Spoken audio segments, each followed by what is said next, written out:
Good morning, everyone. Welcome to the Council's Tuesday, June 29th session.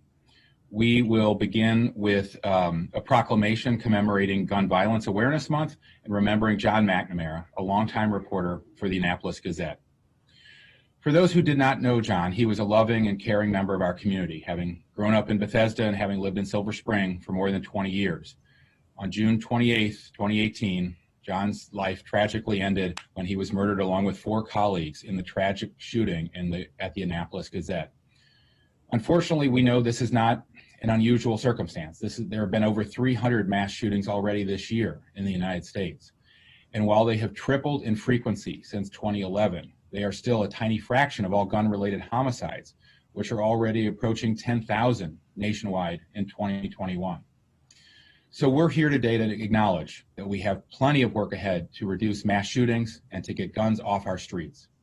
We're fortunate to be joined by John's sister-in-law, Jan McNamara, and we're also joined today by Melissa Ladd, the chapter lead for Maryland Moms Demand Action. I want to acknowledge and thank all the volunteers at Moms Demand Action and the many other organizations who work day in and day out to protect our communities from gun violence. Their work and the work of so many families and activists against the scourge of gun violence is so important, as is the work of all of our first responders.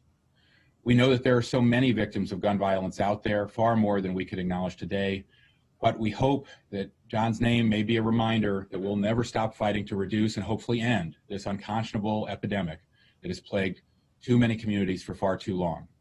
Thank you all for joining us today and for your continued efforts to save lives. Let me turn it to Council Vice President Albornoz. Thank you, Mr. President. It's an honor to be joined by Ms. McNamara, and thank you, Melissa, for your tireless advocacy and that of so many organizations across this country who have stood up and tried to demand action against gun violence. Just yesterday afternoon and evening, I had the opportunity to participate in a ride-along with our fire and rescue squad. And earlier in the day, they had responded to a gentleman who had tried to take his own life right here in Montgomery County with a gun. And that is just an example, yesterday alone, of gun violence that is inflicting our community right here in Montgomery County. Gun violence disproportionately impacts communities of color, and it is something that we as a nation must stand up and fight against. We cannot wait for the federal government to act. Local jurisdictions must continue to be able to move forward. And just recently, my colleagues joined me in introducing legislation and unanimously passing legislation to ban ghost guns here in Montgomery County. Just yet the latest version of this tool of destruction that is plaguing our country. So it's an honor to stand here today with Jan and her family, remembering John, but also the thousands of victims every year. We must ensure that we say their names, that we talk about their stories to make this real. We can't be numb to this issue. We must fight back. Thank you so much, Mr. Council President. I yield back to you. This is an important day to recognize. Absolutely. Jan, the floor is yours. Thank you all so much. I believe I've lost video, but I hope you can still hear me. We can. Oh, wonderful. Great. Thank you. Thank you so much, President Hucker, Vice President Albornoz, County Executive Elrich, and all of the members of the Montgomery County Council. I know that Councilmember Jawando is also a gun violence survivor, and I greatly appreciate the work he's done in this area. I'm grateful that Melissa Ladd, lead for the Maryland chapter of Moms Demand Action, one of the country's largest gun violence prevention groups, is also here, and I'm proud to be among their 6 million members. John's widow, my sister-in-law, Andrea Chambly, can't be here today as she's attending the trial of the perpetrator of the Capitol Gazette shooting. He has pled guilty, but not criminally responsible. 3 years ago today, John's face was on the front page of the Washington Post. Reports of the attack on the Capitol Gazette was international news. My brother was traveling in Vietnam and texted me to make sure that John was okay. Later that morning, my next door neighbor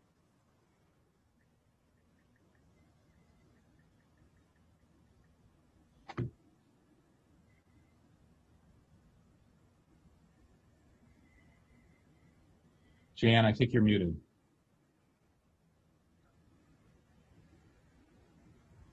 But my video's back. This is very exciting. Thank you all for your patience. Sure. As I was saying, my neighbor had actually read about the Gazette attack. She'd even seen John's picture, but it had never dawned on her that she was connected to one of the victims, because we all read headlines about gun violence every day, be it about a mass shooting, domestic violence, road rage, a suicide, or some other kind of tragedy. And we think it can't happen to us. But my family is a reminder that gun violence can happen to anyone. And as the proclamation states, it does happen to over 100 Americans every single day. Most of these deaths, especially those that take place in communities of color, don't make the news because only the most shocking fatalities become media stories. And too often, a gun-related death or injury simply isn't that shocking, not in today's world. But it should be. And a violent death is always shocking to a family, whether your loved one died in a crowd or entirely alone.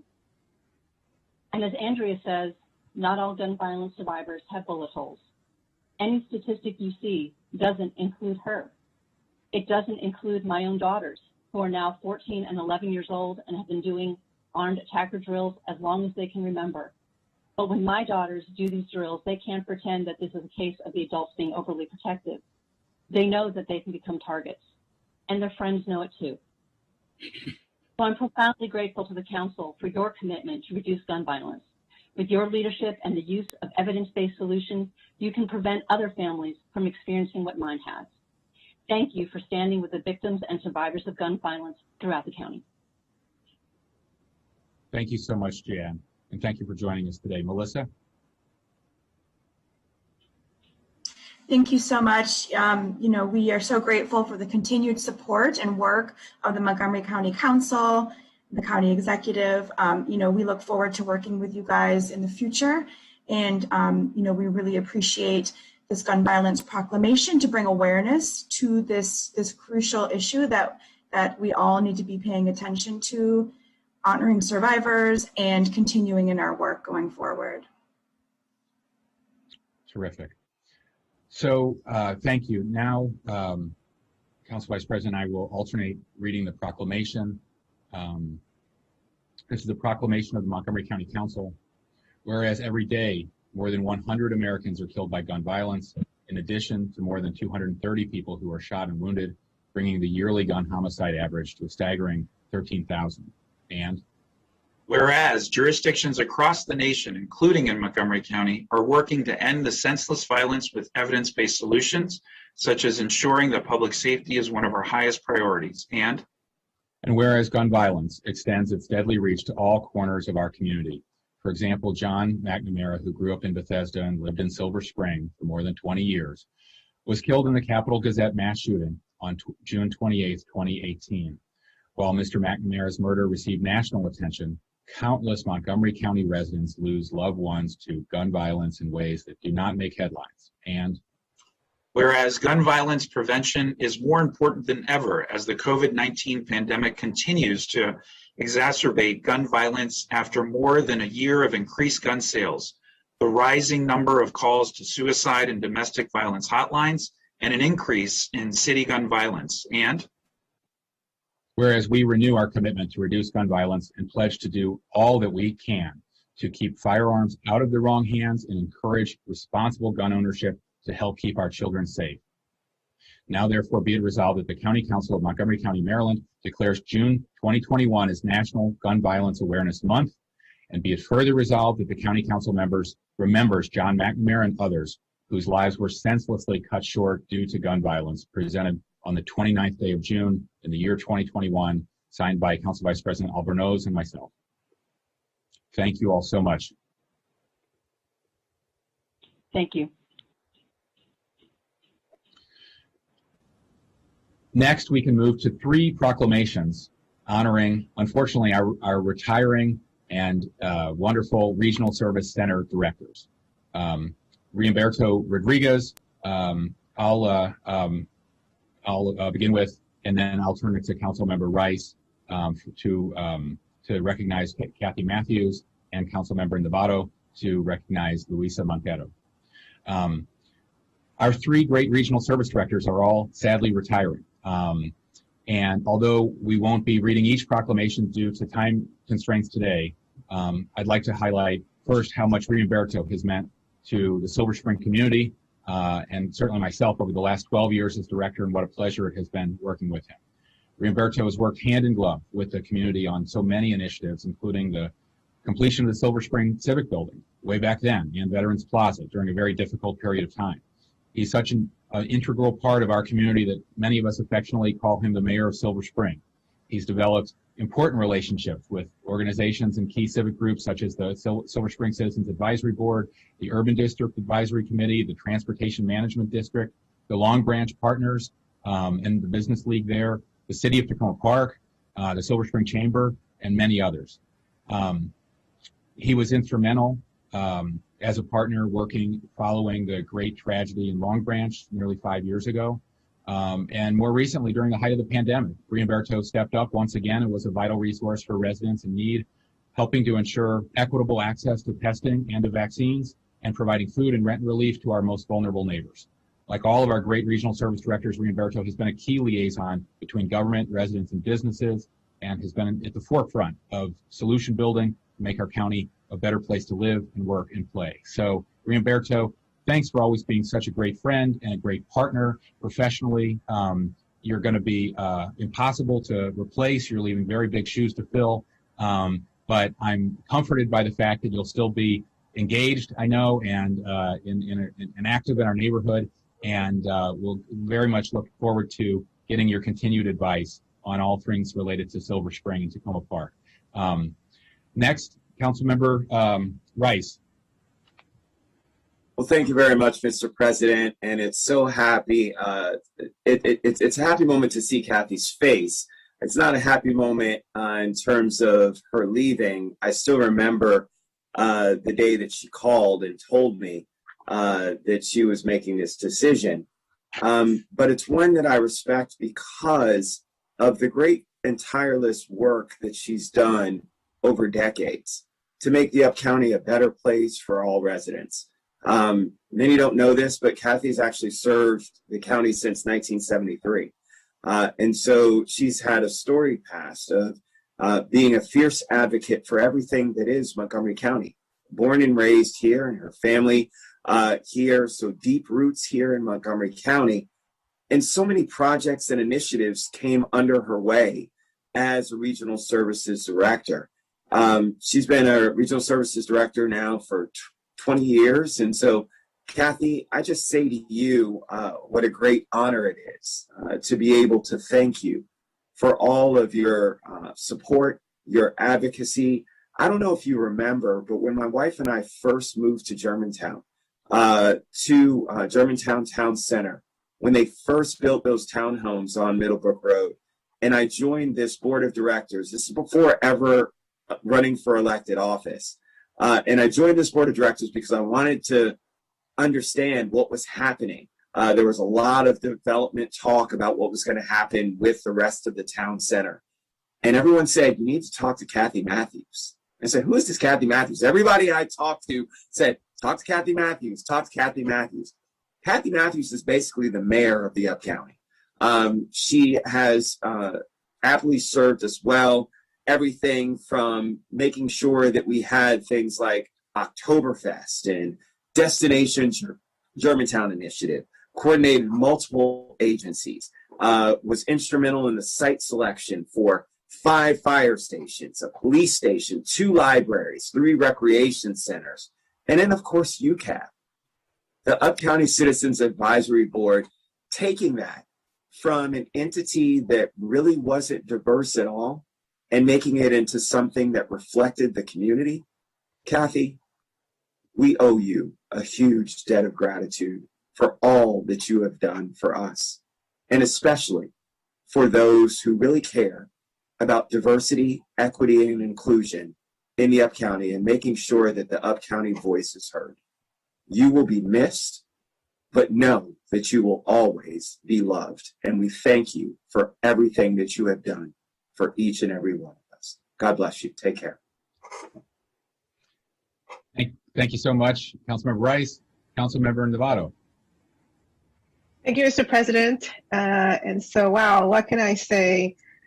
Ms. Luisa Montero has been such a fixture in the Mid-County, and particularly, I will say that she has done an extraordinary job in ushering the Wheaton Revitalization Project, which was not an easy thing to do because we were all so concerned about this experiment of a county-led revitalization project and doing whatever we could together to maintain the essence of Wheaton in terms of its small businesses and in terms of just a vibrant retail.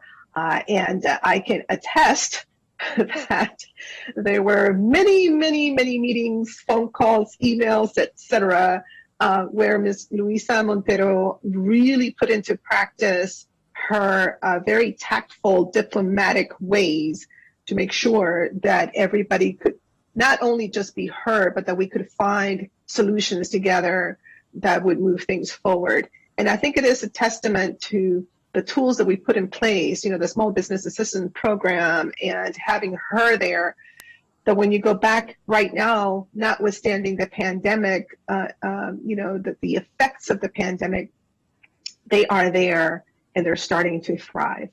And so I first wanted to point that out as an extraordinary accomplishment because it is no easy feat. I think as, folks now drive by there, usually the story is not told as to how you get to a particular moment. And usually people are very impatient about, we still need this, and how come this other thing is not there? But there seems not to be an appreciation for all that took place in order to get to this moment and set the stage for the next level. Of course, she also staffs the Mid-County Advisory Board, the Wheaton Urban District, and she does it so well. She is the one that has been coordinating the Taste of Wheaton and also the Arts Parade, and just making sure that the entire Mid-County, which, it's a large area that is very diverse with a lot of different needs, again, that everybody feels included, feels heard, understands that she is there as a liaison and makes sure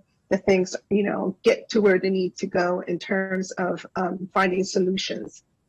And so as I was reflecting on the retirement of these extraordinary public servants, it was not lost on me that currently, as it stands, the Regional Services Director's complement has 3 Latinos, has Kathy, who is African American, and has Jerry Ubande, who's from Gambia. And I have to say that that is also a testament to this county, that, even though you might be Latino, you're representing an area that extraordinarily diverse with lots of different communities, et cetera, even though you are African American or you are from continental Africa.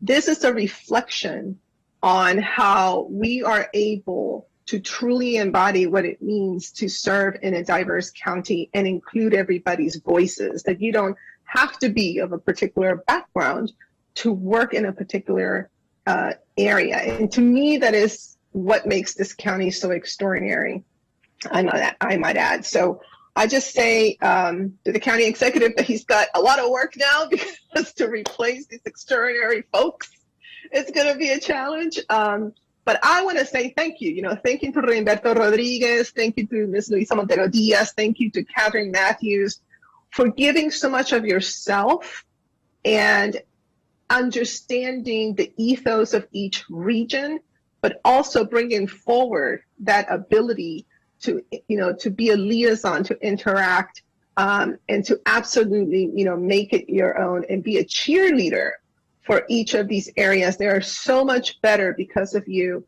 And the true test came with this pandemic, and you were able to step up like everybody else did in this county government, roll up your sleeves and really take care of folks, really from the heart. So I, wish you all the best in your extraordinary endeavors. I have heard, some bits and pieces of what each of you, are planning to do next. And I'm just so excited for you. I wish you all the best, and please stay in touch. I know that you will. But thank you again for everything that you've given Montgomery County residents. Absolutely. Well said. Council Vice President Albornoz. Thank you, Mr. President. I could not miss crashing this party. I had the opportunity to work with all 3 of these remarkable public servants for 12 years in the previous administration and had the honor of serving on the interview panel that brought Rienberto and Luisa Montero Diaz here to Montgomery County. And Kathy Matthews and I spent 7 straight 4th of Julys together in Germantown. Craig was there for all 7, I believe, as well. And you're just outstanding leadership, coalition building. The respect that you have both inside and outside of government is truly remarkable. This county is stronger because of the 3 of you. This county is more vibrant because of the 3 of you. And you have brought to bear the importance, as Councilmember Navarro just said so eloquently and beautifully, of making sure we raise all voices in our community so that we don't just hear from the same wonderful and important advocates, but that we broaden that scope so that we have a diversity of voices, because we need those diversity of voices. You all 3 have tremendously large shoes to fill, but your legacy will outlast all 3 of you. So thank you so much for your dedicated public service, and on a personal note, your friendship as well. Thanks a lot. Thank you, Council Vice President. Councilmember Friedson. Thank you so much, Council President, and I too am crashing the party here, but couldn't miss the opportunity to thank all 3 of our regional service directors who I've been able to work closely with, and Kathy Matthews, who really has stepped up. The western portion of the Up County really relies on Kathy for so much of what is needed. It's an area that sometimes feel like it's left behind, and leans on Kathy and the Regional Service Center a tremendous amount. And I am just so grateful for Kathy, for your friendship, for your leadership. It's amazing to think of how the county has changed and how the Up County in particular has changed over your 20 years, the role that you've played on fire stations and public libraries, a new police station, rec centers. It's just tremendous the way that the county has grown and how you have helped to guide and lead that county growth, and to really be the connection point between the community and county government. I'm very grateful for your support, for your friendship, for all that you do for our county, and sad to see you go. And also wanted to note, Louisa, all of the work that you do and have done, not just in Wheaton, but also in Kensington, in the portion that we share in my district, and Roberto as well. Really appreciate all the regional service center directors, all 3 of you, for the work you've done in particular during COVID.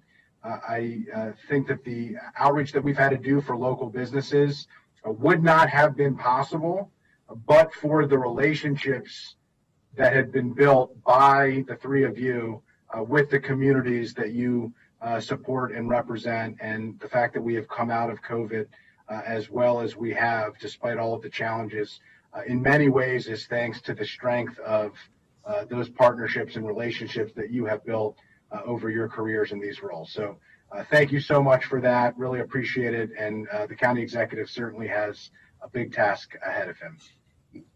3 big tasks. Councilmember Reamer. Thank you. I really just want to commend these really fine public officials and public servants. The demands of your job have been great. We know you serve nights, you serve weekends, you're always on. You don't get the glory, you get the criticism, and you do it because you have a love for community and for this county. And you have made such a difference. Each of you has mentored hundreds, if not thousands, of community leaders and even some council members I could name. So thank you for your friendship and for your dedication. And we are going to miss you. We know you'll not be far away. And we're just so grateful for all you've done. Thank you. Councilmember Katz.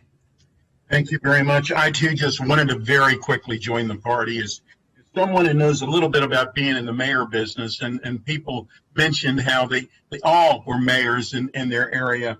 I just want to say thank you. I know that what you have done for Montgomery County is something that, and as has been mentioned, was taken almost for granted. You did such a good job, and you made it look so easy that people figured anybody can do this. Well, that's far from correct. And each and every one of you deserves all the accolades that you have received. You deserve all the accolades that you will receive. And I just wanted to say that even though I know that you were, I guess the word retiring from these positions, as far as I'm concerned, you are not retiring, and your knowledge will be called upon time and time again for many, many years. So for me and for all of us, thank you very, very much for your service. Thank you. Councilmember Glass. Thank you, Mr. President. I too just real quickly want to thank all of our regional service directors. And on a personal note, I remember first meeting Humberto Rodriguez at a official opening for Bottle Works Lane in downtown Silver Spring when I was president of the Civic Association, and we were starting to revitalize that community, making it a walkable, safe one. And what a journey it has been over those 14 years or so. And Louisa as well, working with you in the nonprofit community before both of us came to county government. And Kathleen, Kathy, I appreciate getting to know you in the Up County even more over the last number of years. And for people like you who have been so engaged over the last number of years, I know you're not going anywhere. Maybe a little more vacation time, maybe a little more time away from the texting from all of us and our incredible constituents. But thank you for your love and dedication to our shared community, because that is why we are a wonderful place to live, work, and play. So thank you all, and enjoy some time off.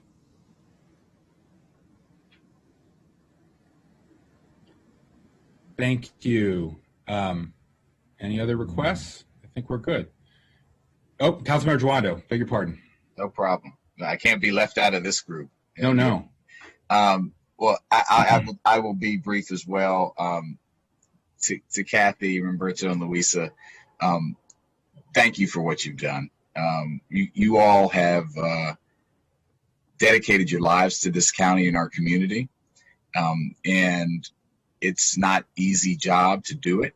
I was thinking about, what would be a good quote for you, but, I'll paraphrase. A lot of people have said there's no greater honor than public service, but there's no greater challenge. And you are at the level of public service that I think is the most important, where people come to you and need navigation of real life needs, quality of life at the level of my business, my street, my home. We get those too, but you are dealing in that every day. And that is your day every day, among many other things. And I just want to thank you for doing it. And the last thing I'll say is thank you for just personally, as a first-term council member and someone before I was on the council, to be able to pull me aside and say things off the record, and tell us what we needed to know, and give us the background and the information, knowing that you had it sometimes even better than most of the time, better than we understood it. And I want to thank you for that. And the county is a better place because of you. So congratulations. Please don't leave us all the way, and hope to see you all in some room soon with a drink, hopefully, maybe at Humberto's house. Councilmember Novato. I would be remiss if I didn't say that it's obvious that either Ms. Kathy Matthews began working at the county government when there were no child labor laws, or she has discovered the fountain of youth. And if so, I would like to get in on that little secret, because it is extraordinary how young she obviously looks, and always very stylish, etc. But I do want to get into that, in on that secret. I had to say that because I was doing the math and I was like, no. She must have started working in the county government when she was 10 years old. So that's insane. You and me too. Okay, good comments all around. Thank you. Bring us home is we're pleased to be joined by the county executive. So I'll be talking to all of them in a day, I guess. But I just wanted to say how much I appreciated everything you brought. Before I was a council member, when I was a council member, and as county executive, you brought amazing things to this table. I know what a toll COVID took on everybody. In some cases, very personally. and in other cases, just the work and the urgency of the work. You all were on the ground, closer to the ground. A lot of other people, we relied on, a lot of your connections in the community to deepen our ability to do things that we needed to do as a government. We think about our agencies, but I think sometimes we don't think enough about what the regional services centers provide in terms of being able to go deeper into communities. And you are very much a bellwether for what people are thinking out in the community. So I really appreciate this. I've talked with all of you. I'm envious somewhat of what you're planning in your next stages. It's you all have imaginative ideas for where you want to go and what you want to do, and I completely understand it. I didn't want anybody to go, but you all had really good personal reasons for why it was time to open another chapter. And I'm just so happy you spent so much of your lives in this chapter, because it helped make Montgomery County a better place. You're as close to local government that a lot of people see, and it's really been valuable for everybody in the community. I want you to know how much I appreciate it, and I look forward to having a little party with you all and hearing from you all again. But thank you so much for everything you've done for us. Thank you very much. Stay in close touch. We're all going to miss you very much, and we look forward to watching and being part of your next chapter. So thank you so much. All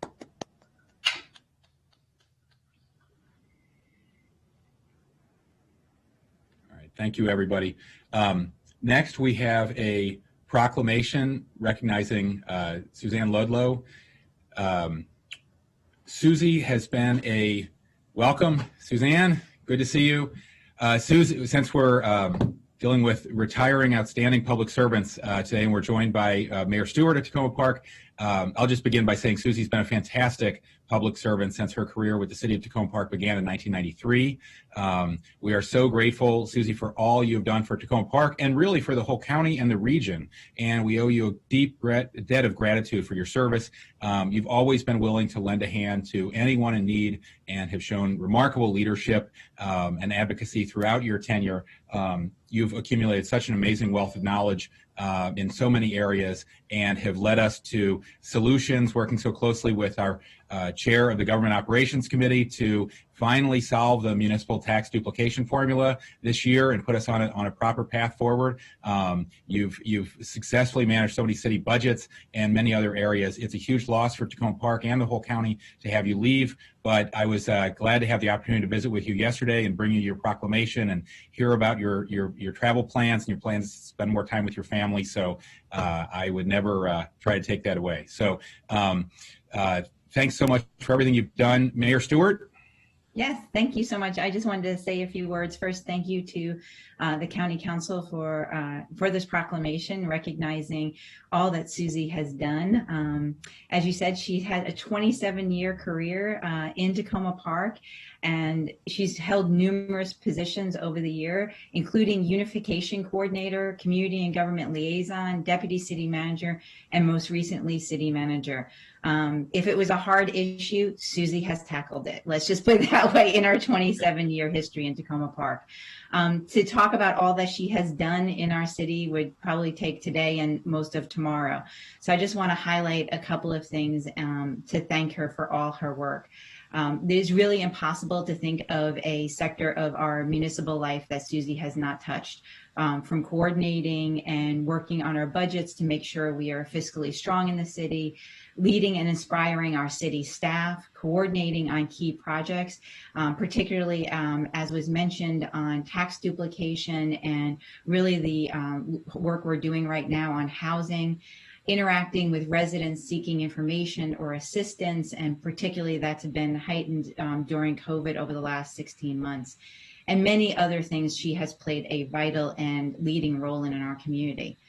I think to sum up what Susie has done in our community is to say that she cares deeply about our residents and the city. And for 27 years, she has dedicated herself to ensuring that we have not only a well-functioning city, but also one that is vibrant, welcoming, and inclusive. And most of the work she actually does, people don't even see and hear about, but the lives she has touched, those people, they know what it has meant to have Susie as part of our city staff for the last 27 years. So I just want to say thank you to Susie for all she has done, and congratulations on this transition. And I'm really looking forward to all the great things you get to do.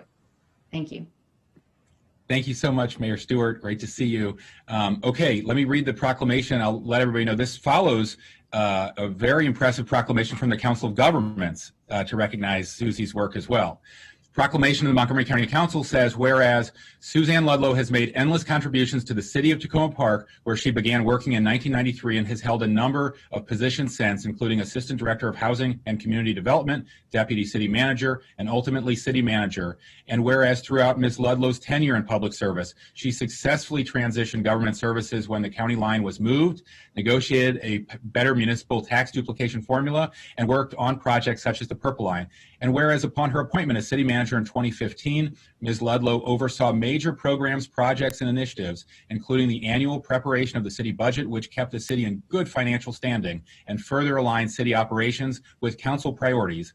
And whereas Ms. Ludlow has always championed collaboration and transparency, is incredibly attentive to community concerns and values, and empowers her staff to push toward continuous improvement and innovation, and whereas Ms. Ludlow displays a strong sense of community service in all that she does, putting others before herself, and exemplifies the International City County Management Association Code of Ethics. She is an enthusiastic cheerleader for her staff and always maintains a positive attitude. Now, therefore, be it resolved that the County Council of Montgomery County, Maryland hereby celebrates an outstanding career and the retirement of Suzanne Ludlow, and be it further resolved that the County Council officially recognizes the immense contributions of Ms. Ludlow to Tacoma Park and to Montgomery County, Maryland, presented on the 29th day of June 2021, signed by myself. Thank you so much, Suzanne. We're really looking forward to staying in touch with you, and congratulations. Council President, can I just? Yes, Councilmember Navarro. Yeah, so, well, I couldn't let this opportunity go by without wishing you all the best. I'm sure that you will have dreams of tax duplication for a while after your retirement, but at least the good dreams and not nightmares. So I'm glad that we were able to get a little bit step closer. Of course, Councilmember Katz had a lot to do with, making sure that year after year we would get a little bit closer. County Executive Elrich also, I think, played a very, very important role. So I'm glad that we were able to get that done before your retirement.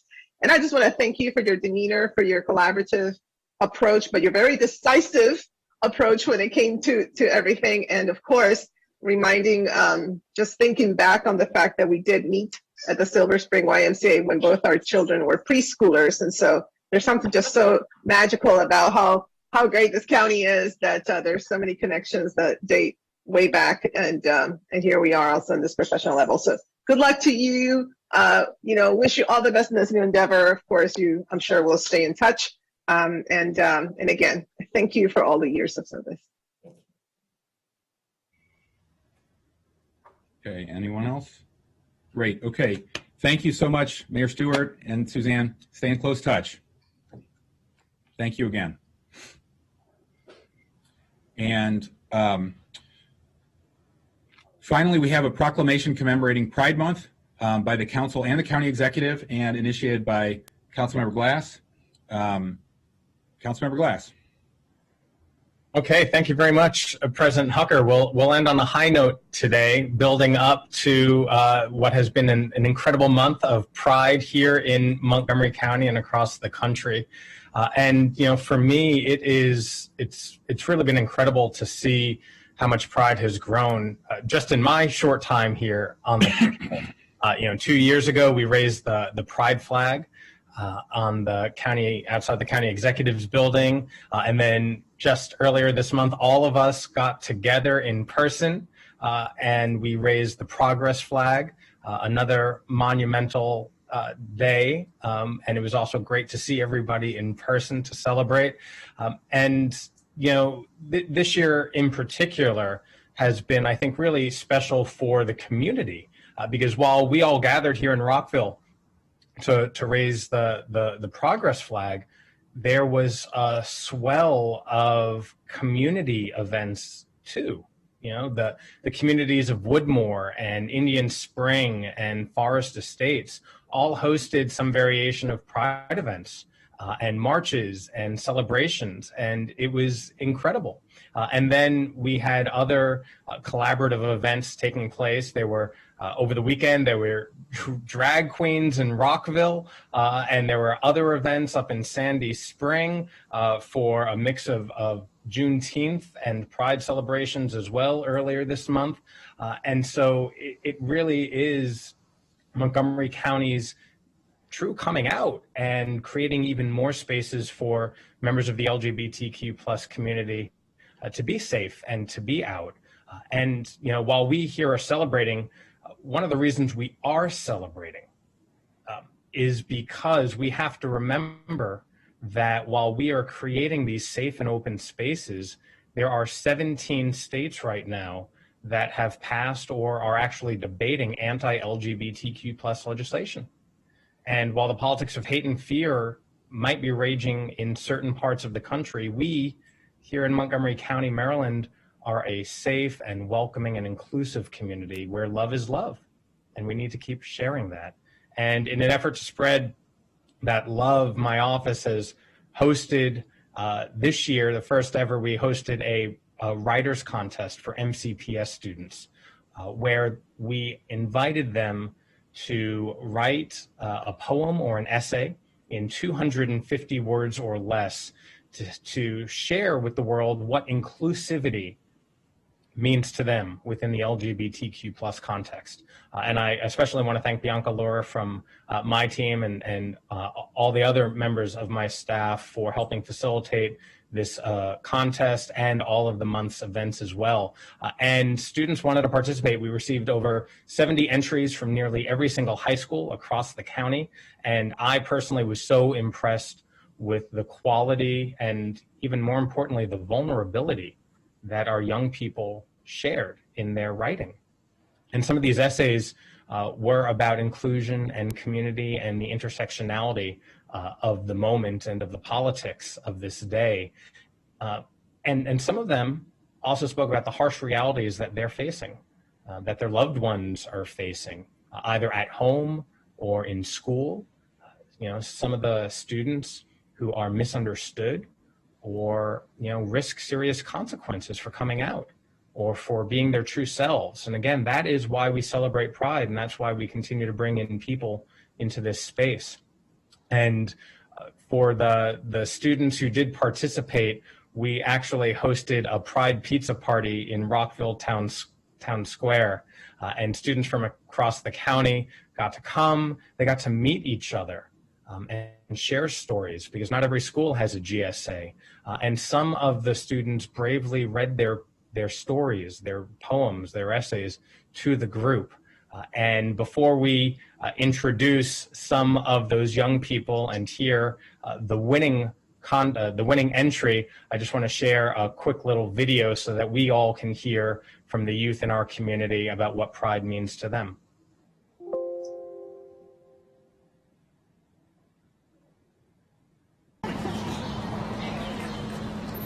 Mauricio, I'm Evan. Nice to see you.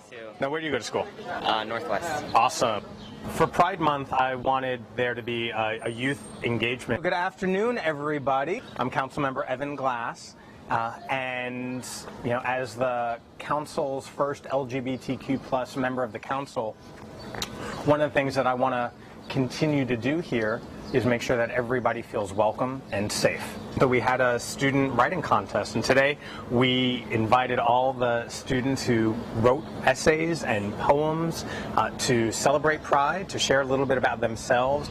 I just wanted to share what Pride meant to me. I thought it was a good opportunity for me to use my words to spread a message. I wanted to write a poem about how love applies to everyone. And it's so important for students to see and meet other students throughout this county, to recognize that there are other people just like them, and that we're all working towards a community where there's even more inclusion and even more love for everybody. Sometimes life is difficult, and sometimes we feel out of place, and either we are the recipient of negativity and bullying, or sometimes we see that happening to our friend. If you feel so inclined, if anyone would like to read their entry. Hi, I'm Nora Lesperance. I'm a rising junior at Albert Einstein High School, and this is my essay about inclusivity at Pride. An LGBTQ plus space within my own head is freeing, but this experience is not replicated in the outside world. Any space promotes inclusivity, even if they do so by boasting a colorful profile photo for a single month.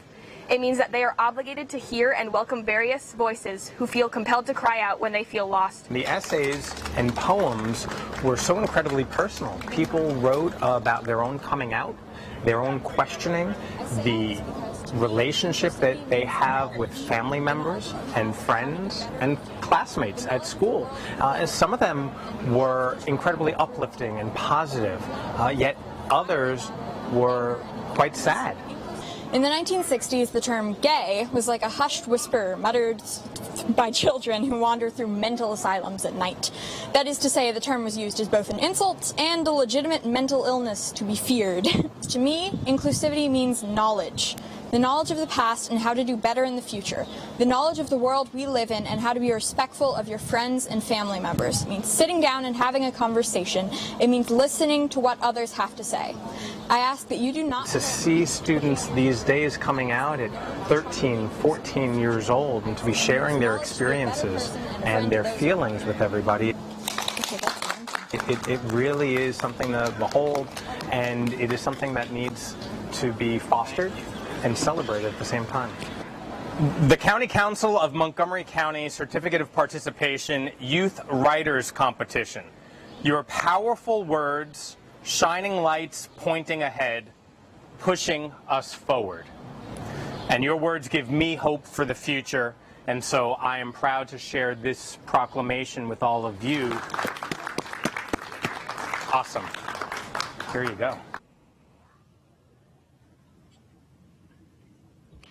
Well, I'll share that it was really so touching and wonderful to be with all those young people as they opened up and read their essays and their poems. And so now I just want to share with everybody the names of the three winners among the scores of students across the county who participated. The first place winner and who is here with us and will be sharing their poem in a minute is Jasper Nam, a 10th grader, rising 10th grader from Northwood High School.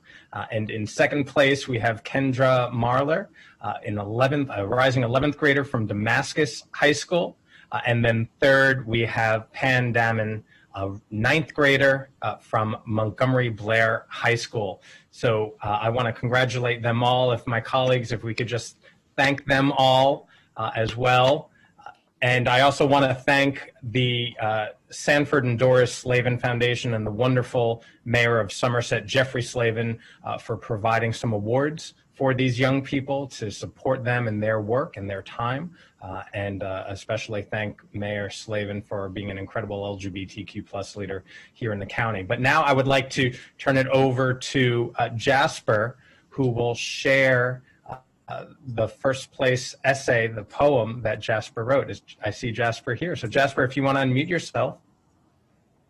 Yeah, hi. It's wonderful to be here. Thank you. Absolutely. Should I just recite my poem? Please, yeah, go ahead. The floor is yours. This is titled, Can't You Hear Us? The bait and the code and the agenda and the culture and the nest, not Locke, we are real, we are real, we are here, Horton, can't you hear us cry and scream and laugh and hush and die and throw bricks through your stained glass window, Horton? Mr. Seuss would not approve and neither will you. The Father has made sure of that and his father and father and father before you. And though we are so young, our love is older than your pretty ingrown trees. It runs through our sick, blessed blood and we run through the cobbled asphalt, gum-stained streets, children with crowns and no fathers, and oh, shut your stained windows, and through them hear our screaming colors, our sinful pride and villainous joy, our reckless, angry love, and finally open your goddamn doors, but we are not waiting for you anymore. Thank you. Well, thank you very much, Jasper, for opening up and sharing your gift of writing and yourself with all of us. And congratulations on winning this contest. And I also just see Pan is here. Pan zooming in from Grandma's, I believe. And Pan, do you have anything to say? Do you want to just share why you participated? I don't know. I just have these poems that I've been writing, and I thought I might as well. I don't know. Well, keep on writing, Pan. And I know a lot of what you write probably will not be shared with anybody, and that's good. That's okay. As long as you keep knowing that we are all here for you, that all the leaders in Montgomery County and across Maryland are here for you, and Jasper and Kendra, whose camera is off right now. But this is the community where you live, and we are here just to support you. And I want you, and we all want you to know that. And so I'm going to turn it over to the county executive before all of my colleagues join in this celebration and reading the proclamation. County Executive Elrich. Makes me wish I'd written the poem. Look, thank you all for joining us. And Evan, thank you for organizing this today. This is really important.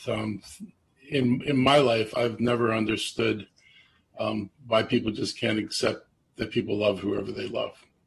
It seems so basic and so fundamental and of no concern to anybody other than the two people who love each other and care about each other. So I always thought that should be the basic starting point, and none of this should be questioned. And I'm just so happy that we've come as far as we can, and in some ways as fast as we have, given the intensity of opposition to this. I was on the city council at the end of the 20th century. Interesting way to say that. And, we passed the legislation that allowed domestic partners to be present in hospitals when they were being banned from hospitals, not only in this area, but, around the country. And to go from something so basic as that, to let your partner sit by you in a bed, to where we are today, I think is really a testament to both the residents of this county and to the leadership in this county for consistently putting people's rights first. So I just want to say that, we recognize and affirm the rights of all people in this county to life, liberty, freedom, and the pursuit of happiness. And it was during this month in '69 that the LGBTQ plus Americans stood against brutality and violence outside Stonewall Inn. And that was probably one of the darkest moments in this struggle. As county executive, I want you to know that I am committed to ensuring the well-being and safety of the LGBTQ community in Montgomery County. And to this end, we've hired our county's first LGBTQ liaison, and she's going to help the LGBT community present their needs to county government. And this is going to help ensure that everybody is treated equally, has access to the same opportunities and resources. No one should face discrimination, bullying, or violence because of their sexual orientation, gender identity, or expression, or any other reason. And we are going to stand fast beside this community as we stand fast by other communities in Montgomery County in recognizing these very, very basic human rights. So I, welcome this moment. I'm really proud of the contributions of the LGBTQ community to Montgomery County. We see you in every profession, every walk of life. You play an important and vital role, and we're going to continue to build this diverse and inclusive community that includes all of our neighbors, and the LGBTQ community should know that they're counted among our neighbors and are going to be included in whatever we're building here. So thank you. And I see, thank you very much for that and for everything that you've been doing, County Executive. And I see Amina Johnson here, the new LGBTQ plus coordinator. Would you like to make a comment? Sure. Thanks to the county council and to the county executive, and thank you to the young people for those inspiring words. Jasper Horton happens to be one of my favorite Dr. Seuss characters, so thank you for that. Pride Month is a commemoration of the strength and perseverance of the LGBTQ community, and I'm proud to be a part of a community that recognizes the vital role that we LGBTQ LGBTQ people play. You think I know how to say that as I say it so much. Play in our community and celebrates us and wants us to keep us safe. So thank you very much. Well, thank you for everything that you've been doing. And so without further ado, we can read this proclamation, which I think starts with the county executive. Are you going to put it up on the screen? Or am I going to grab it here? Let me grab it out of my file.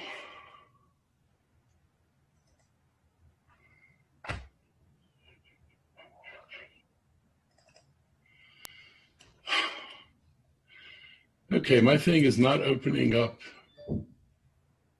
Zoom file. See if I can get it here.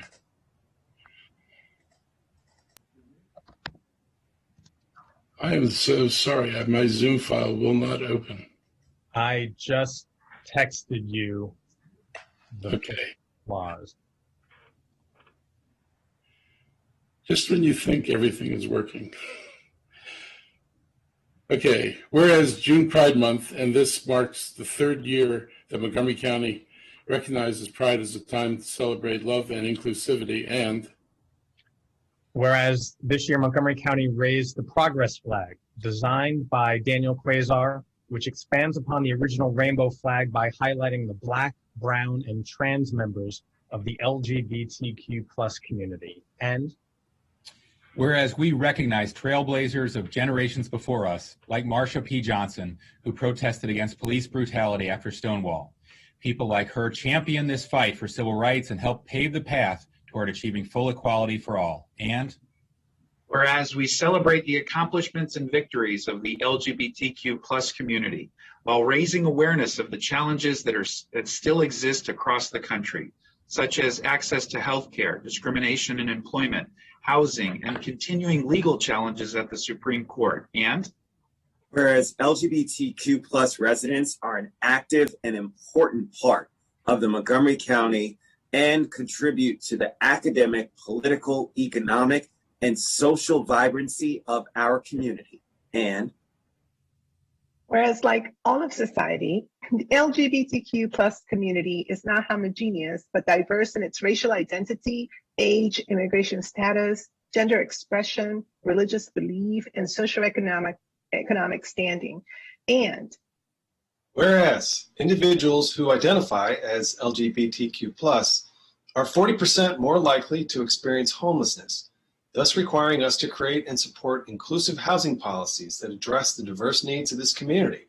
And whereas the LGBTQ plus community in smaller municipalities within the county have organized parades, workshops, festivals, and many other activities to celebrate Pride Month and to uplift their LGBTQ plus neighbors. And whereas Montgomery County reaffirms its commitment to support our non-binary and transgender residents, particularly Black trans women who continue to face marginalization, discrimination, and violence. And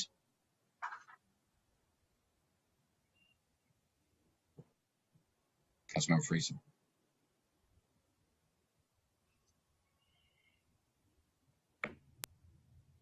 Might be frozen. He seems to have been frozen, so I'll just pick it up from there. Whereas an individual's sexual orientation, gender expression, or identity should never be a barrier to equal protection under the law, and civil rights for LGBTQ plus people is the embodiment of the American promise of life, liberty, and the pursuit of happiness. And whereas Montgomery County affirms our commitment to full equality for all LGBTQ plus residents and applauds the efforts of our LGBTQ plus trailblazers. And there, now for do we, County Executive Mark Elrich as County Executive, Tom Hucker as County Council President, and myself as County Council Member hereby proclaim June 2021 as LGBTQ plus Pride Month, presented on this, the 29th day of the year 2021. So thank you all. We got another day or two left of Pride, so let's continue celebrating and making sure that every single person knows that we are a loving, affirming, and inclusive community. And especially to our young people, thank you for being you. Thank you for speaking out, and keep on writing. Apologize for freezing there for a bit, but thank you for picking me up, lifting me up there, Councilmember Glass, and here. Thank you. Back to you, Council President. And let's go Blazers. Indeed. Thanks so much, Councilmember Glass. Well done. And thanks to all our young people for joining us today. Really appreciate your contributions. Stay in touch.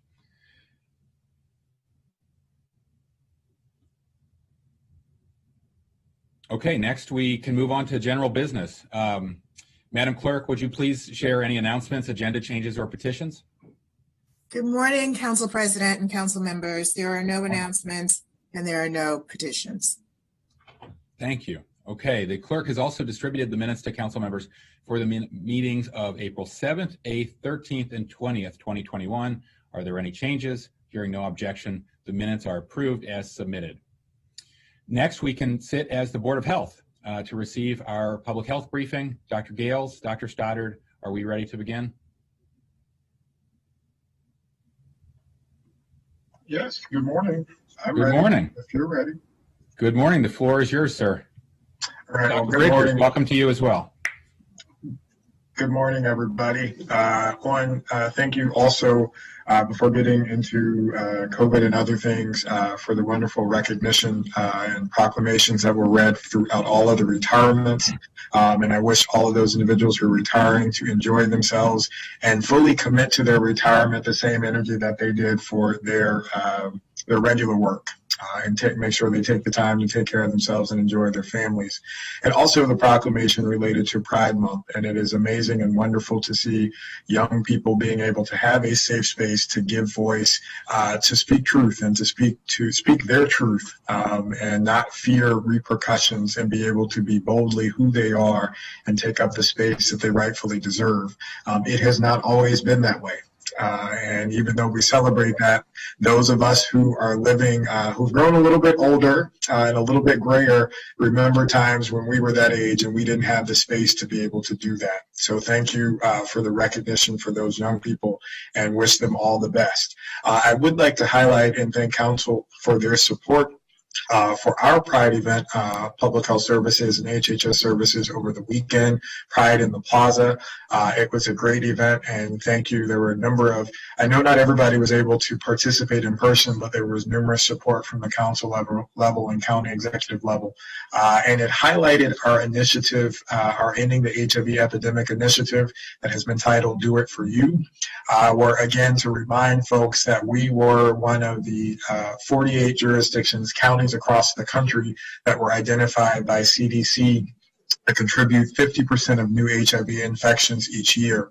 And the strategy behind our plan and other plans is to make sure that at least 90% of persons living with HIV know their status, 90% of persons living with HIV are linked to care, and 90% of those living with HIV have achieved undetectable status, and ultimately a 50% reduction in new cases over the next 5 years, and ultimately no new transmission by 2030. And so special kudos to the team that put together that event, hopefully be an annual event moving forward, and contribute to driving our numbers down in our society. I also want to highlight another couple things due to some other issues that I know you as council have taken a look at over the past several years. One of note is to pay attention to some of the recent news that show that jewel manufacturers have settled and will be paying penalties to communities due to their advertising and underage use, teenage use. And again, I want to especially say thank you to the council for putting forward efforts here in the county to be one of the leaders within the state and the region in addressing that. And your actions have been helpful in terms of pushing the envelope and making sure that those, ultimately those court cases were heard and those actions were taken. Now, I would like to pivot to, let me see if I can share my screen successfully. Let's see there.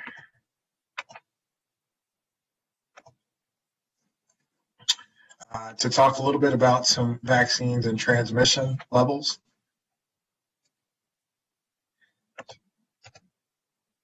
All right. I remembered F11 from a couple of weeks ago, so hopefully you can see it. Just to move through this briefly, very quickly, our community transmission levels continue to remain low, as you see here. On a daily basis, we have seen anywhere from 2 cases. I believe there was one day over the weekend to, I think, 12 cases was the most. This morning we had 9. Our test positivity rate remains in the 0.3 to 0.4 area, and our case rate, again, bounces due to the slight variation within those numbers, is anywhere between 0.45 to 0.8 on a daily basis. And this is important because obviously you've heard everyone's talking about different variant strains that are out there. 97% of new cases in the state of Maryland are in individuals who've not been vaccinated. And so let me just emphasize that point. New cases are coming in those who are not vaccinated. Hospitalizations, I believe 89% of hospitalizations and 89% of COVID-related fatalities in the state in the last month have been for individuals who have not received at least 1 dose of the vaccine. So when we're talking about the influence of variants, when we're talking about the risk of variants hitting our community, it is hitting individuals who've not been vaccinated. So there's just yet another reason to ensure and emphasize to folks who've not been vaccinated and encourage them to get vaccinated, because that will help drive our numbers down even further. Now, when we look at the vaccine numbers, if you look to the right, again, the numbers dependent upon your denominator. We have now, for the population who received at least 1 dose in Montgomery County, we're just shy of 75%. 67.3% of the entire population, that includes individuals under the age of 12 who are not yet eligible for the vaccine. We're at 67%. And when you just look at individuals who are over the age of 12, including everybody who's eligible, we're actually right at 80% of our population being vaccinated. And so we celebrate this, we're encouraged by this, and when you look at the age breakdown, the numbers are even more staggering. When looking at our over 65 population, we are now at 98% of that population receiving at least 1 dose, and over 18, just shy of 90% of that population receiving at least 1 dose as well. Now, that means we still have over 200,000 folks within our county, including those under 12, who have yet to be vaccinated, and it's important to drive that number up as high as we can, again, to minimize the potential impact of any of the variant strains. As it currently stands, based upon the data that's been provided to us, the predominant strain in the state of Maryland continues to be the Alpha variant, or the UK variant. We have seen a small handful of cases of the Delta variant or the Indian variant reported in the county, but it has not been to the level, at least of those that are sequenced, that we are seeing in other countries overseas. And just you can take a look to see the volume, the weekly volume. It has continued to decrease overall as the percentage has increased, and we still see a percentage of children coming in getting vaccinated as well, because it's important to make sure that our children are covered, particularly as summer activities open up and children return to school settings, both in summer school setting as well as in the fall. This just shows you again where the primary providers and sources of vaccines, where folks are getting. It's important to note the county apparatus has consolidated, as we've talked about before, into 3 central sites. We're working on Up County Regional Service Center and the Germantown Mass Vac site will, its last operating day will be on this Friday, and those efforts will be consolidated into the Up County Regional Center. We also are doing vaccines and testing at that site as well as Dennis Avenue, and we're working on potentially utilizing the 401 Hungerford building in Rockville as a central site within the county. And when we look at the increase in percentage of our populations covered, we are, as we've talked about in the previous session, the gaps have shrunk. In fact, Hispanic residents, the gap in relation to white residents in the county actually is higher. It's 5% higher in terms of getting vaccinated. The numbers aren't quite as positive for Black residents. However, it's important to note that that gap has shrunk from 17% in early April to 9%.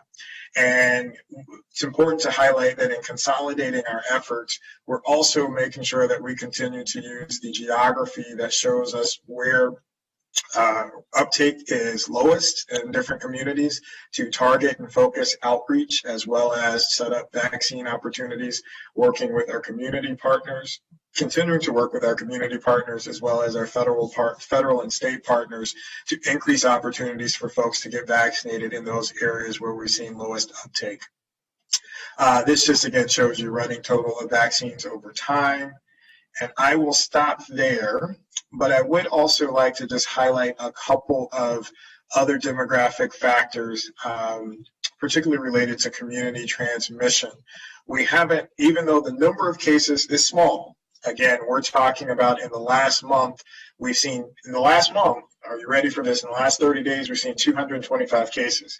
If you recall, we had days where we had more than 225 cases, and we certainly had weeks where we had more than 225 cases. And so the N is small. However, when we break that down, some of the things that we were keen to look at were, are there any huge differences by race as well as age and geography? And when we break it down by race, looking at those 225 cases, and this was up to yesterday, the percentage of those cases break down this way. 17.8% for non-Hispanic white, 29% for non-Hispanic black, 1.8% for non-Hispanic Asian, 25.3% for Hispanic, 7.1% for other, and then 18% unknown from a racial and ethnic perspective. And when we break that down by age, the percentage of new cases in the last month, 9.8% ages 0 to 9, 11% 10 to 19, 18% 20 to 29, 19% 30 to 39, 13% 40 to 49, 12% 50 to 59, 9% 60 to 69, and for those over the age of 70, 6.7%. So just to give some perspective in terms of where we're continuing to see cases, I do also have, and we'll share this information with you all and send it to you all, we do have a breakdown by zip code as well, again, to help continue to drive our targeted outreach efforts to those different communities, again, working as a county, working with our community partners, and increasing opportunities. I will stop there as it relates to COVID, but also just want to give another reminder to, as Councilmember Jawanda says, the millions of folks watching at home. This is summertime also. It's hot outside. So because it's hot outside, I need our residents to do a couple of things. Wear your sunscreen and protect your skin when you are in the sun. I need you to make sure that you stay hydrated and stay as cool as possible, taking advantage of cooling opportunities if you don't have those resources available, taking advantage of different cooling opportunities that the county and others provide. We also want to make sure that when folks are taking or participating in different activities, whether it's barbecuing or particularly swimming and those types of things, make sure that you adhere to the guidance, the safety guidance that is in place to keep yourself and to keep your family safe.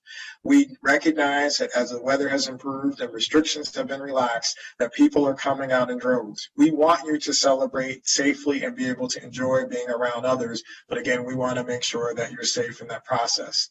We also recognize that, again, as people start to mix more and the calendar moves forward, that we're going to see other things pop up. We're going to see allergy-related illnesses. We're going to see colds and things like that spread from person to person as interactions increase. For kids, we're going to see things like adenovirus and enterovirus and diarrheal type things, again, as they get exposed to other kids and back into society. So we want to make sure that you are cautious, you do seek the necessary medical attention as needed, and don't be afraid to access your primary care physician for any of those types of services to get them addressed. I will stop there and turn the floor over to Dr. Stoddard. Don't know if Dr. Bridgers had anything to add, but as always, happy to answer any questions you all may have. Thank you. Thank you, Dr. Gale. One quick point just to add to all those great data points that you indicated based on our surveillance and syndromic data. 4 out of the 6 hospitals in the county reported no COVID-like ICU patients over the past 5 days. And the other piece that you illustrated in the graphic as our targeting strategies to decrease vaccine hesitancy and apathy is that we continue to look at those best practices and models based on relevant CDC peer review or other peer review articles for models that will increase our community engagement and participation and identify those trusted sites. Just wanted to add those pieces subject to any additional questions. Thank you. Good morning. I have just a few additional comments. I actually did a little bit of research over the last couple of days to try and address some of the things that we've talked about in the past. Right now, the Pfizer trial for ages 5 through 11 is proceeding. They've got a number of sites across the country. They're recruiting and doing the trial on 46 young people between ages 5 and 11. What they're actually doing is actually reducing the dosage for the younger individuals by about 2/3 to test whether that's safe and efficacious and produces the necessary immunity. They anticipate that trial will proceed and the results will be available in September. So that gives you a time frame sense of when we're talking about the ages 5 to 11 vaccinated. So given where this trial actually is and it's proceeding, the phase 2, phase 3 trial, I can't imagine we're going to see results or an approval before at least mid-September from FDA, if not later. The other thing I wanted to comment on is you may have seen yesterday there was a study that was done of the Pfizer and Moderna mRNA vaccines that suggests that the immunity provided by those vaccines actually is much more long-lasting than we had anticipated. And it's another boon, which means that we may not need the boosters in order to boost the immune response. The only way we would likely need the boosters is if the virus mutates to a strain that is not protected currently by those vaccines. Now, the study did not include the Johnson & Johnson vaccine, so obviously that's sort of a addendum to that. They need to take a look at that still, but it does give some credence to the possibility that we may not be doing as many boosters, or at least along the time frame that we thought we were going to need to do boosters, or we suspected we might need to do boosters based on earlier comments, and so that was good news overall. The final thing I want to say is, this is a note that came out of Secretary Schrader at the state.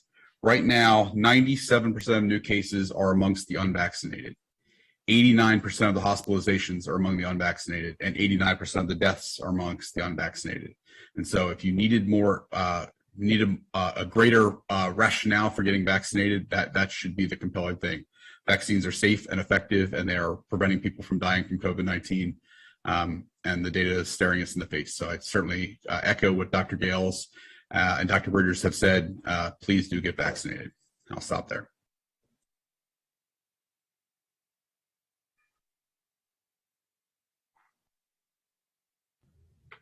Terrific. Okay. If that's it, thank you so much. Let me call on Councilmember Rice.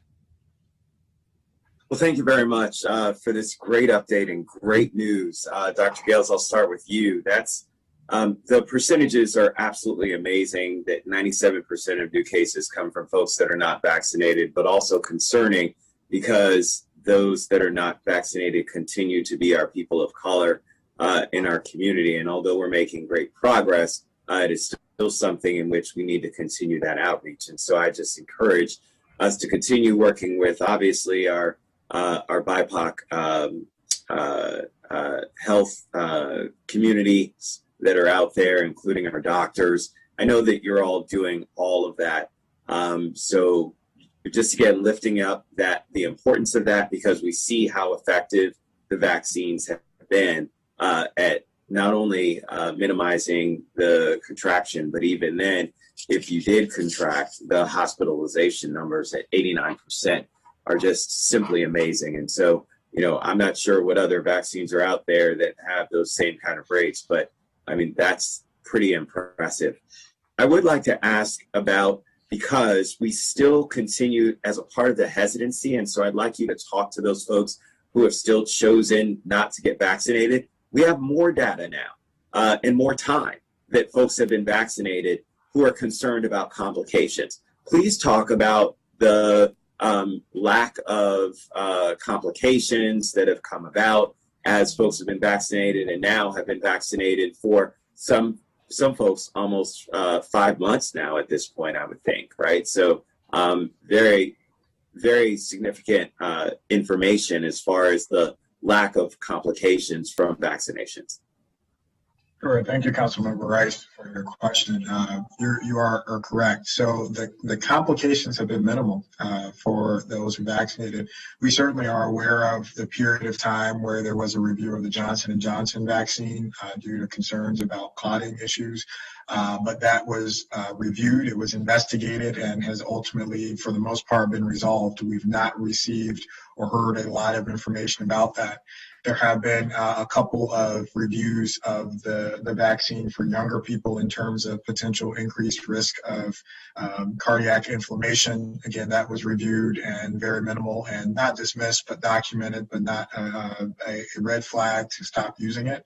And so with the exception of those two instances, really the extent of side effects have been what some folks have described as, at most a 24-hour period after receiving the doses of having some fevers and chills and some sense of fatigue, but they have responded and resolved quickly.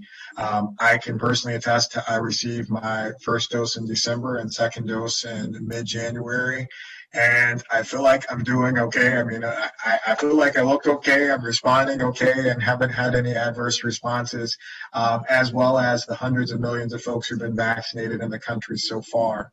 Now, conversely, we still see, as we pointed out, the information that the state released today, that those who aren't vaccinated continue to have complications if they get the illness. A significant portion of folks, particularly with the new variants out that are more aggressive and more contagious, are landing in the hospital, and they're continuing to have complicated courses, and they're unfortunately also we're continuing to see COVID-related deaths. And so when you stack those two against one another, if you are a numbers person from a cost benefit perspective, the benefit from getting the vaccine in terms of the side effects is quite minimal, again, compared to the side effects experienced by actually getting COVID-19 and potentially having the complications. And then strictly from looking at the notion of some kind of the historical perspectives and hesitance around, what the vaccine does. Let me be very clear. Vaccines don't have chips in them. Vaccines are not going to track. Vaccines have proven to be safe and efficacious as we laid out in terms of the minimal side effects and certainly the lack of presence of any long-term effects associated with it. So in my mind, I think the evidence is clear that they are safe, they are efficacious, and they are an extremely beneficial tool to keep you safe as well as your family safe. And honestly, I'll borrow the theme from our Ending the HIV Epidemic and put it in terms of getting COVID vaccination. Do it for you. Do it for you to keep yourself safe out of the hospital and alive, and do it for your family to make sure that you don't potentially transmit it to them to keep them safe as well.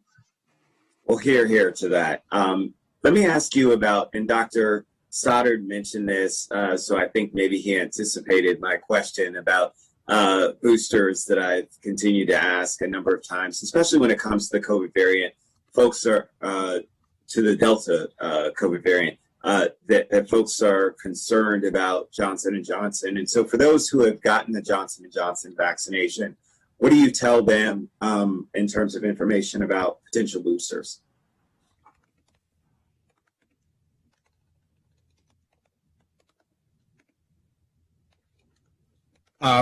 So I was actually trying to look simultaneously at, I saw some articles trying to look at Johnson & Johnson, but and I do think I think that's one of the areas where I think we may need a booster based on the early data with Johnson & Johnson. They're doing a more concrete study right now to analyze exactly what the differential of immunity might be. As we've talked about previously, the Johnson & Johnson is made by a slightly different process, and that may not produce the same type of immune response against the same targets on the virus, and so there will just be natural variations between the models. And so there's a discussion certainly now. Certainly I've seen articles over the last 72 hours suggesting that that may be where we need boosters. But I think the reason at the end of the day, if the Pfizer and Moderna vaccine are effective against Delta, that helps us because that's, number one, we've done a lot of those, but also it allows us to focus on the much smaller number of Johnson & Johnson recipients and get them boosted faster and more effectively, I think, than if we had to do the whole population over again. So I think more to come on that. There is no definitive announcement from Johnson & Johnson at this point about the vaccine, but I suspect based on the early data that may be the one place where we're talking about boosters is the Johnson & Johnson recipients over the next 4, 5, 6, 7, 8 months. So to that end, there have actually been some concerns about folks who have gotten the Johnson & Johnson vaccine who then just go and get Moderna or Pfizer just because they want to make sure that they feel that they would be protected against the Delta variant. I know there have been concerns that have been raised about potential of mixing of the two vaccines. Can you talk a little bit about that? Just give some advice to folks who, read these articles, may be concerned about, their susceptibility to the new Delta variant. So therefore, want to make sure that they're ramping up as much protection as possible. What advice do you tell people out there in the community who've gotten Johnson & Johnson and who are concerned about Delta and think, well, maybe I should just go and get Moderna or Pfizer on top of the Johnson & Johnson vaccine? Well, what I would say is this, is the Johnson & Johnson vaccine has provided great coverage and great protection so far throughout the pandemic. And again, to emphasize the notes from earlier, 97% of new cases are coming in people who have not received a single dose of a vaccine, whether it's Moderna, Pfizer, or Johnson & Johnson. And so based upon the limited information or the information we have so far, there isn't any suggestion at this time or recommendation that individuals take those actions. We have not seen, I know that, there's still a lot to be discovered. And I believe I read this morning, there's a couple stories of people in other countries who have been doing that, to get a top off, if you will, of the other doses. The information right now suggests that individuals who've been vaccinated across the spectrum are protected and aren't showing up in the emergency rooms and hospitals and aren't showing up as the new cases overall. Now, we may find out that, again, there may be a need for a booster in the future, but as it currently stands, there's no definitive information to suggest that that is an action that individuals who receive the Johnson & Johnson dose should take at this time. Oh, go ahead, Dr. Steiner. Yeah, I was just going to say, I think they're actually in the process of doing some of these, crossover type studies. I would definitely not encourage people to do their own personal studies absent scientific data, and certainly I wouldn't. We don't want people experimenting with taking. Let's try and collect all the vaccines you possibly can, just because obviously that there are, that's not been fully studied, and so we don't know what the long-term or any of the implications of that may be. They're looking at that now because I think that, that may be a strategy that's utilized is to follow up the people who are currently received the Johnson & Johnson with the Pfizer and Moderna, but we would want to have the scientific evidence before that was recommended. So thank you very much for you guys both saying that and advising the public to trust the vaccines, trust the data that we've seen at this point. Again, highlighting the fact that 97% of the new cases from folks that have not been vaccinated by either of the 3 vaccines. So the advice to the millions watching at home is to trust the vaccines that you've got.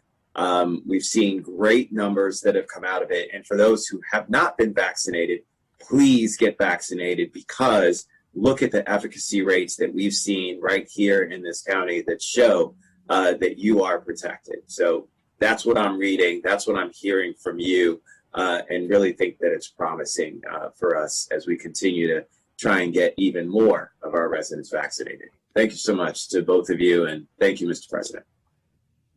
Thank you. Council Vice President Albornoz. Well, thank you, Mr. President. I just continue to be amazed at the progress that we've made over the last year plus. But and again, credit to all of you guys for your hard work. I want to spend we acknowledged at the joint HHS and GO committee session yesterday the great news that the Latino Health Initiative was recognized for their Abuelina campaign with the capital Emmy, which is truly remarkable. And I think that, along with the other very creative programming solutions and initiatives of our BIPOC health initiatives, has been just really remarkable. And so much to build off of the Black Doctors Network and so much more that gives me a lot of faith that we're actually going to come out of this stronger and take some lessons learned from prior to the pandemic. I actually have a little bit of a left-hand turn question, Dr. Gales, and I'm going to catch you a little flat-footed here, and you as well, Dr. Stoddard, so I apologize. But this is sort of hot off the presses. So last night I participated in a fire and rescue ride-along for a better part of the evening. I was working out of the Wheaton station and had the opportunity to both visit the Wheaton Volunteer Fire Department as well as the other fire department on the corner of Georgia and Randolph. And one of the things that I found alarming was that over the course of the 4 or 5 hours, a code yellow was issued at all 6 of our hospitals, which meant that there wasn't an emergency bed available. Now, it's important to note that should there have been an accident, the fire and rescue squad still would have taken, and the patients would have been prioritized had they had very serious issues. But what that meant was it created a code blue for fire and rescue. And so if it's a non-emergency case, they would literally have to wait in the parking lot until a bed was open with the patient inside the ambulance, which obviously takes the ambulance out of use for other issues. And this happens regularly. And so now it's a combination of a number of factors. I know too many people just go to the emergency room for non-emergency issues and issues that should be diverted to a different location. The other thing that Fire and Rescue reported, though, was the alarming number of mental health calls that they have been responding to, especially over the last 9 months. And, those folks, there aren't enough beds. And this obviously crosses over into the behavioral health space, but it has public health implications for obvious reasons if our emergency rooms are tapped. So just would love to get your reactions and thoughts. I think that we're going to have to expand on this. We know that hospitals during COVID, the ICU beds, the emergency room beds, period, there were several instances they reached alarming capacity issues, but it was sort of news to me and concerning that this is an ongoing issue, particularly in our emergency rooms. And I know I'm catching you flat-footed here, but wanted to just get your immediate thoughts and feedback to that.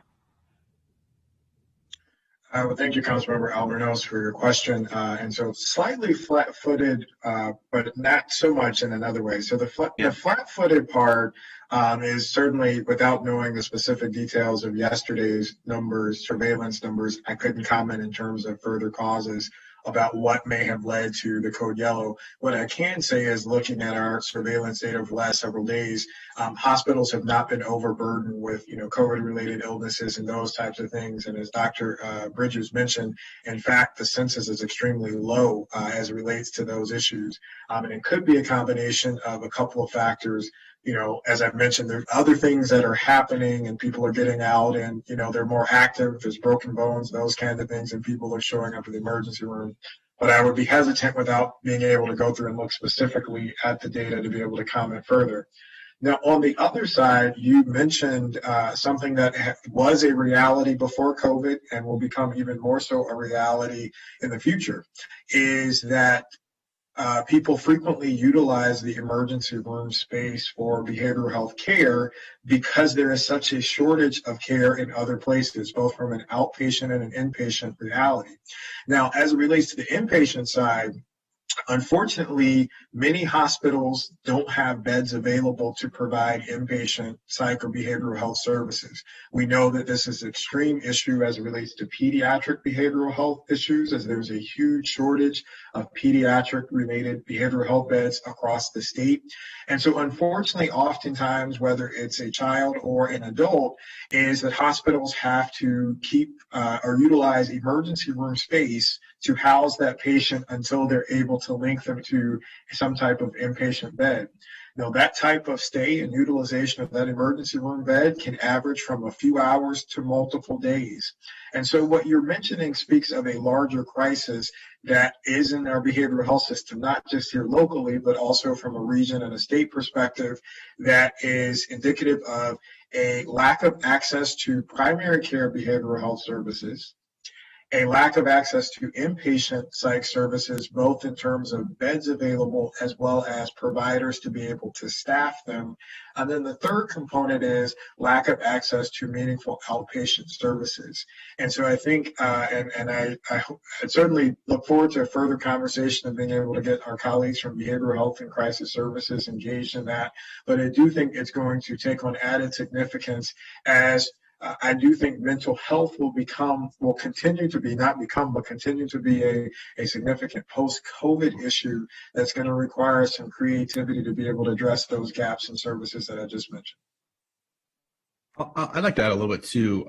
So a couple things, and so Dr. Gales will remember this. During COVID, the state convened these sort of surge calls where they were looking at baseline bed capacity and the ability to surge beyond that.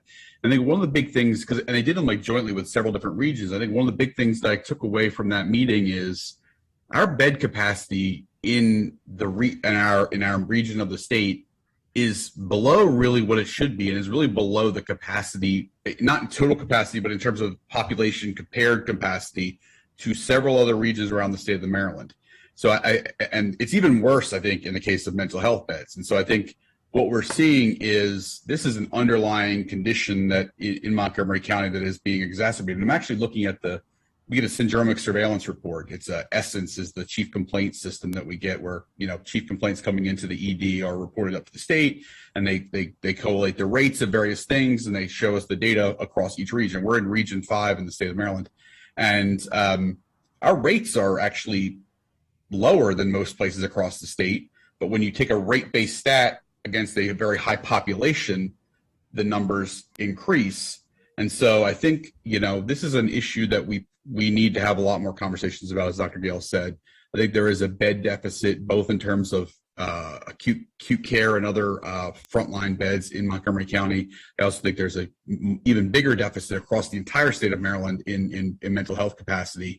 And this has been an area of much, I know the correctional facilities have dealt with this a lot, getting bed play. People are incarcerated rather than being put into treatment. There's a massive issue with all of those things in the state of Maryland that needs to be addressed more holistically. And I know there's been some efforts to address it, but not nearly enough. And so certainly I'm glad you raised this. We are seeing much more use of the blue alert than we have in recent years. I've watched this trend. I get notified every time we go on blue alert, and it's just been more frequently and longer duration over the last 4 or 5 years than it was during the first several years I was working in the county. And so it's definitely an issue. It's an issue that's getting worse. All the things that you raised with people using the hospital system as the first line health care, lack of mental health beds, they're all realities, and they're not going to get better. There's some things we can do to address the demand, but also we probably also need to address the supply at the same time. Thank you both. I learned a lot just in both those comments. That was amazing and very helpful. So I definitely am going to follow up with you guys. I think, we've discussed the behavioral health issue extensively and the lack of bed issue. We need to continue that conversation and I think expand it in light of what you all just said. Last comment, just quickly. So I had the opportunity to visit my dentist yesterday, first time in over a year, full disclosure. Since the pandemic. I know a lot of people are starting to go back to the dentist, go back to their doctor's visits to get, back on a cycle, but there are a lot of people who are not getting back on that cycle. So Dr. Gales, if just some words of encouragement to our residents for preventative care purposes, the importance, if you will, of going back and getting those regular checkups, those regular cleanups that maybe people held off of during the pandemic, but now that we're in such a better place, encouraging people to do that again. Well, thank you, Councilmember Alvarez, and thank you for sharing your story in terms of that. I myself am trying to do that right now and coordinate appointments to get everything taken care of and topped off and checked on. And so just again, to emphasize folks at home is I know that COVID has been dominating all of our minds and shaping and influencing all of our actions but there are a lot of other health-related things going on as well, globally, as well as within your own body. And it's important to make sure that you do the due diligence, not only in terms of getting that checked on with your primary care provider, whether it's through your somatic health provider, your dentist, or others, but it's also important from a global perspective that we continue to, keep checking on those things because hopefully COVID will be something of an afterthought in the near future, but we still have to live and move on, and we want to make sure that everyone continues to be as healthy as possible in terms of doing that. And I actually would tie this back into your previous question and comment related to hospitals. It's important to do preventative health in general because preventative health is what keeps us out of the hospital. It keeps us out of the emergency rooms, and it frees up those resources for individuals who have acute crises who need those the most. So please take a stock of where you stand in terms of your health. And even if you're feeling good and feeling fine, it's important to make sure you go get that checkup and get the preventative services that you need. Perfect. Thank you so much. You said it beautifully. I yield back to you, Mr. President. Thank you so much. Councilmember Novato. Thank you so much. I appreciate the opportunity to first say thank you to the team for getting us to this point. It seems very kind of unreal and surreal to have these types of conversations be so different. Well, many of the questions I had have been answered thus far. I was curious about the booster issue and also a little bit regarding the variants and really enjoyed seeing the presentation and all the accomplishments. We do have more work to do, but it seems like we're on the right track. Excited about some of these awards that are recognizing the shared work here. But just in general, I think that there's, I'm still picking up a bit of just confusion, a little bit, I guess is the word, as people begin to go out, as people begin to, go to restaurants or go to retail, etc. The whole issue of wearing the mask, not wearing the mask. What should we be doing? We're, tracking the Delta variant, et cetera. So if you had to just give a general sort of, directive or just message to the community, what would you say overall in terms of how are we navigating this space where we feel pretty confident, but obviously we hear the news, we read the articles, we look at the data, and we realize that we're not totally there yet. What would be your general message?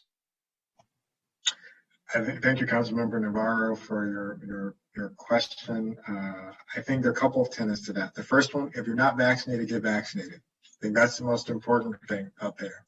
Second, if you are fully vaccinated, again, the studies show that you are protected against the variants and that you have a very good chance of not getting COVID, and certainly in the very extremely small chance that you won't have any type of significant illness related to it. And I know that this is a big issue as we continue to move forward in terms of people still, there are different comfort levels in terms of wearing face coverings in different settings. And what I would encourage folks to do is even though, the numbers say that you're there, we recognize that people have different levels of comfort and would encourage you to continue to do what you feel comfortable doing to keep yourself safe. Understanding that the data back there does support you in terms of giving you some added sense of comfort and confidence that you are protected from COVID. We also, I think the third thing would say is that particularly as it relates to unvaccinated populations, well, the second piece of the second thing is, before I get to that is, and certainly if businesses still would like to require or have certain parameters in place, such as face coverings and distancing, they have the right to do so, and we would support them in doing that. And so that can be their own prerogative, and their ability to enforce that is within their rights to do so. The third thing I would say is, and this relates to those who are unvaccinated, particularly children who aren't eligible, because we've seen a fair amount of questions pop in related to that. And the advice and guidelines that we have put forward and shared with you all and are recommending to folks is consistent with the American Academy of Pediatrics that still says it's a really good idea and strongly recommend for children who are under the age of 12 to wear face coverings because they're not vaccinated in settings where it's difficult to maintain any type of physical distancing because they are still susceptible because they've not been eligible to receive the vaccine. So those are three key messages that I would say in terms of hopefully alleviating some of the confusion out in the community. Thank you.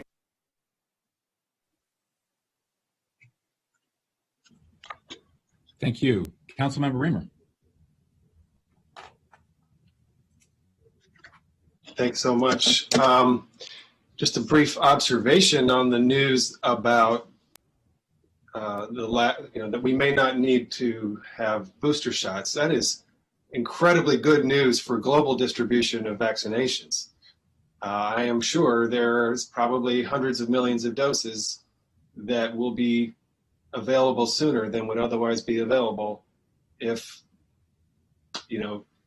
not only U.S. but other countries aren't reserving them for a booster shot. So I hope that can bring several months, if not, even more of an acceleration to our global rollout. And it's wonderful news. Once again, the vaccinations are a marvelous scientific achievement.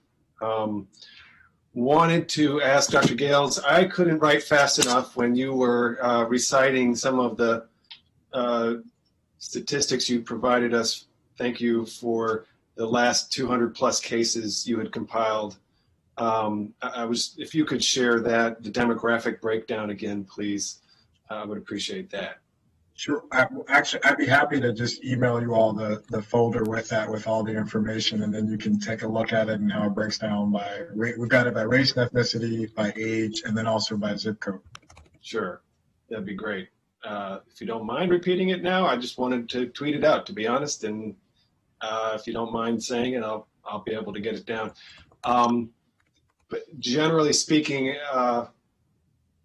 we're still seeing, of course, I'm not surprised the numbers haven't changed dramatically, but the chart doesn't look particularly different in the last 2 weeks or so in terms of vaccination rates along the border of the county, the eastern border of the county. And, it looks to me as though there are census blocks where we have rates as low as 30%, kind of all along the county border. And we talked a bit about that last time. Just wanted to ask, have there been any enhanced programs put into place? What can you talk to us about what additional efforts we're going to undertake there to try to really focus in that particularly important in those important communities? Sure. Well, just as a note, I'm literally going to send you the file right now so you can take a look at it and then tweet out how you can actually copy it and paste it. That'll be easier than reading through.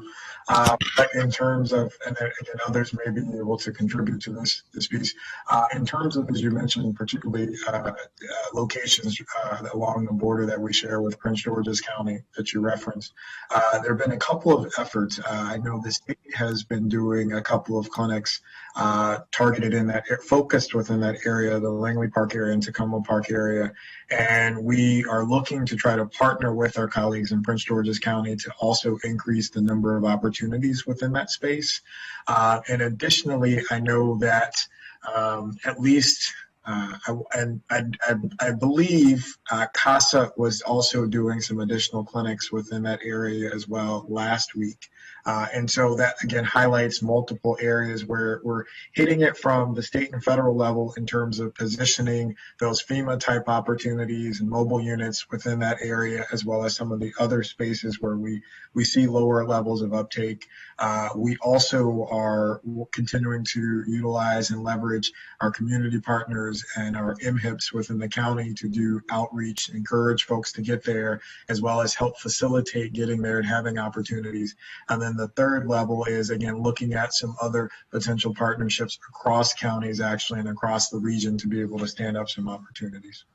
Okay, great. Thank you. The only other piece I'd like to add to that is Dr. Gales has been working with the Medical Society of Montgomery County, as well as requesting a list of all those providers in that area. We know that the providers are trusted entities, so we're following up with those providers in those areas to increase the vaccination rate. So we're working with the providers along those lines and reaching out to them more just to see if they're seeing any hesitancy or any apathy or any suggestive strategies to increase the vaccine, getting more shots in those areas as well. So he's particularly targeting the providers as well. Okay, thank you. I want to encourage again a enhanced strategy for our, for that concentrated part where we have lower. It's not the only place in the county where we have a lower rate of vaccination, but there's a fair number of contiguous communities. I had earlier said I wanted to introduce an appropriation to support incentives for vaccination campaigns. Unfortunately, that has gotten tied up in I think really the bureaucracy of appropriations from federal relief funding and the process that we're going to go through, which to me is a little disappointing because it's so urgent. But I really want to just continue to say, I think we've got to have that tool in our tool shed, our toolbox, and it could help. We might be able to get thousands more people vaccinated with some really smart, effective marketing strategies relying upon incentives. So I know it'll be in our upcoming round of talks about how to allocate ARPA funds. And I think we've got to have that available to our community partners to use, or the county government, however it's best. But it is proven to be effective. It is proven to help break down hesitancy. And, I think we ought to do it. I think the executive branch could certainly do it on its own. I don't know whether you need anything from the council in order to just do it, but we can certainly, I hope, include it in the ARPA funding, strategy as well. Okay. Thank you. Thank you. Thank you, Councilmember Katz. Thank you very much, Mr. President. And once again, thank you, Drs. Gales, Stoddard, and Bridgers for everything that you're doing and your entire team. You truly have taken us from a place that we did not want to be at all to a place where we're seeing that we truly can get to that goal line. I did want to go back to what Vice President Albornoz was discussing about the shortages of beds for our hospitals. And Mr. Vice President, if it meets with your approval, I'm going to suggest that HHS committee and Public Safety Committee have a joint session on that very, very topic. And I think, and we're going to need some guidance from our medical experts here, but I would assume that in order to get more beds, that someone has to request it, that it's not just something that the state comes in and says, oh, by the way, this is what you have and this is what you need, and we're going to help you get to the better place. Does a hospital have to request it? How does that process work? Well, thank you, Councilmember Katz, for your question, and we're happy to provide any insights that we can and any of the further future conversations. And so just to clarify a little bit, bed availability is actually a little complicated. It's more complicated than just, we're requesting, could we get 15 more beds in the hospital?